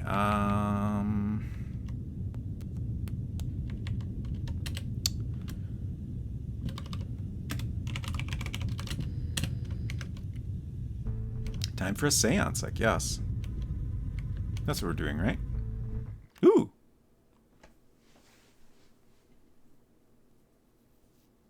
I'm sure this will all go great and everything will be fine and normal. Well, Mike, did you manage to get the items I requested? I sure did, Owen. Here they are. Thanks. Owen Carter takes the ashes, the blood, and the candles. He pours the ashes in a circle and places the candles at its edge in an equable fashion. Next, Owen Carter drips the blood in the center of the circle of the ashes.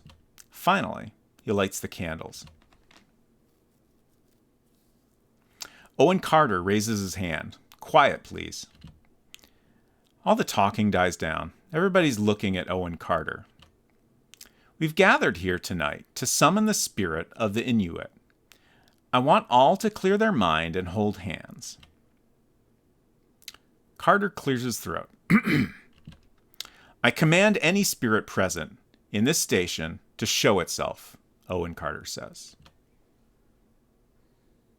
Suddenly,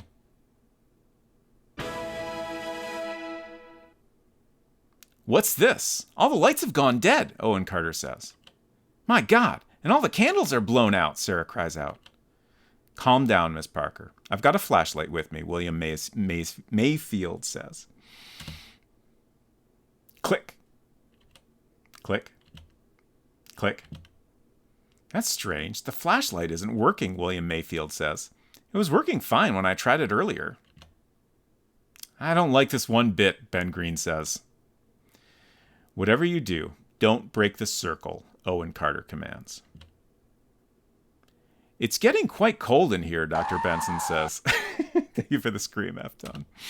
Yes, you're right, Ben Green says. I feel it too. Wait, be quiet. I thought I heard something, Sarah says. Everybody holds their breath to be able to hear the sound.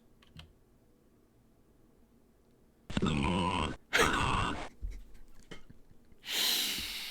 you for the grunting, Mike. Spirit of a restless Inuit, please reveal yourself, Owen Carter says, breaking the silence. Nothing seems to happen, Ben Green whispers. Quiet, please, Owen Carter says. Please, give me a sign if you can hear me, Spirit, Owen Carter says. Still nothing, Ben Green mumbles. I don't think it's going to show itself tonight, people, Owen Carter says. Let's try again tomorrow.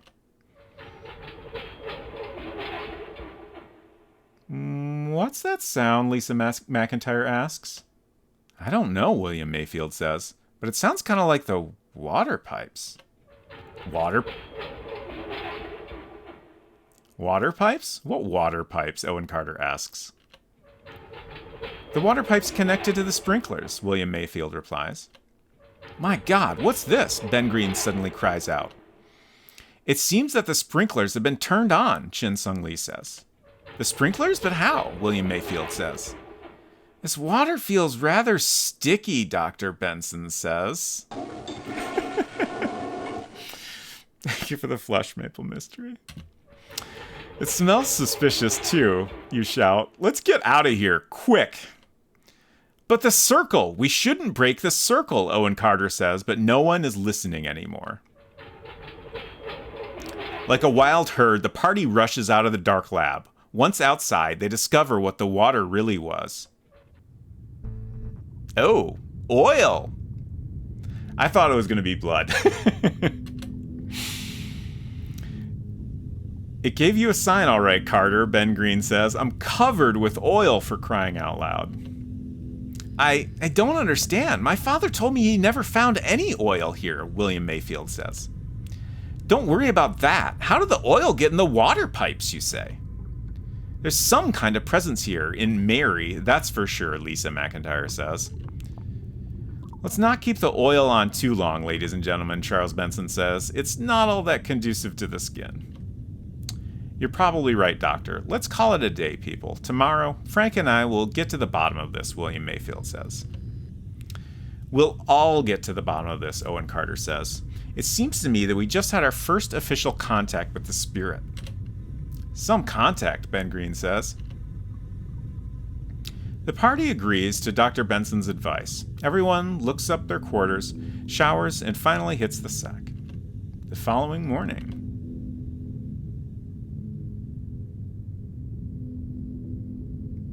Although you slept somewhat restless, you feel quite revitalized. No wonder, you've been sleeping far into the day. It's way past noon. Imagine sleeping past noon. You wonder where Sarah is. Okay.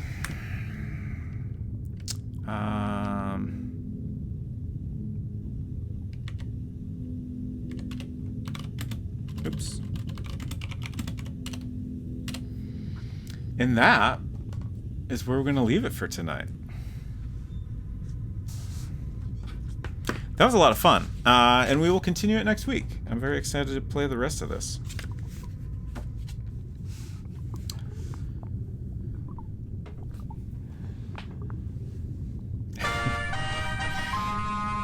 Thank you for the fanfare, Mike.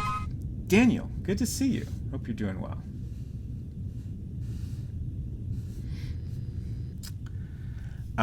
Yeah, thank you all for hanging out. Let's see, my schedule.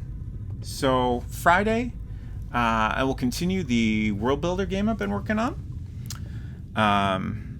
It's coming along great.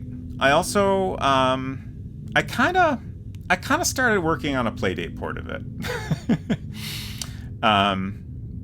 I shared a little tease of that on Mastodon and Twitter, but on Friday I will show a little bit more of what I've put together so far. But I have been having fun working with the Playdate SDK, and it's been pretty easy to get the hang of Lua, so I think I've pretty much committed myself to porting the game once it's done. I'm going to do my best to not spend too much time on it before we finish the World Builder version, though. But I think that'll be a fun thing to do. I will definitely do most of that off stream. If folks are interested, I might do a little bit of Playdate development streaming, but it'll mainly be an off stream thing once we wrap it all up. And I think that'll be a neat way to let more people check out the game we've made. How do you convert mouse to crank? So it's got a little D-pad on it as well. So what I've worked out is just basically, using that to move a pointer around the screen, and then you can, press the buttons to select things and choose different actions and stuff like that. It'll be a little bit different since we could bring up a keyboard and have parser input, but I don't think that would work great. So I'm going to try to figure out how to design it so it is entirely point and click. But I think it'll work really well. And again, we'll talk about that a little more on Friday. And then I was all trying to figure out what game to play next, but apparently it's Enclosure 3D. So I have another week to figure out what my next game will be. I have two choices that I am both excited to play. It's just a question of deciding between those two. So I guess I get a little more time to think about it. Efton says, let's brainstorm how to include the crank somehow. Yes. We should definitely do that. Baltimore, great to see you. Also, Bolt, I have an important thing that I wanted to share with you, which is that the other day I was out for a walk listening to music, and all of a sudden I was like, you know what I'd like to hear right now? Nutbush City Limits. And I listened to it, and it was great. I just wanted you to know that.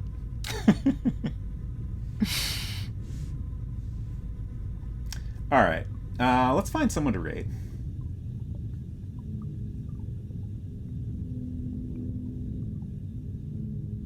See who's on.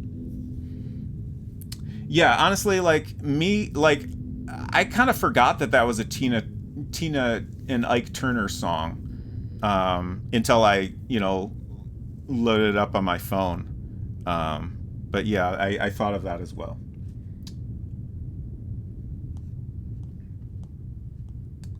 Perhaps subconsciously, that was why I thought of it.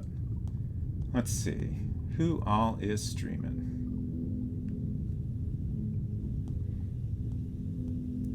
Lots of people. Oh my gosh. How am I supposed to choose?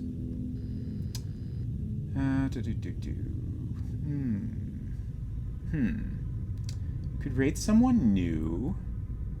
Tempting.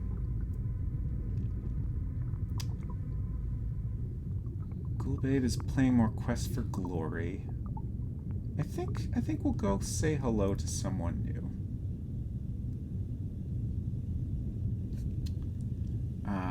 Rush Pirate is playing Earthbound, which is great. Honestly, I need more Earthbound in my life, so let's check out some of that. Oh no, OBS is telling me to update. Not right now. I'm a little busy at the moment.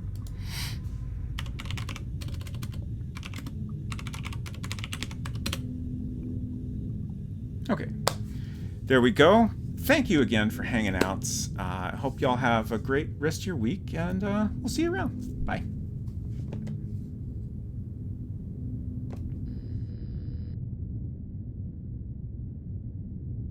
Thanks.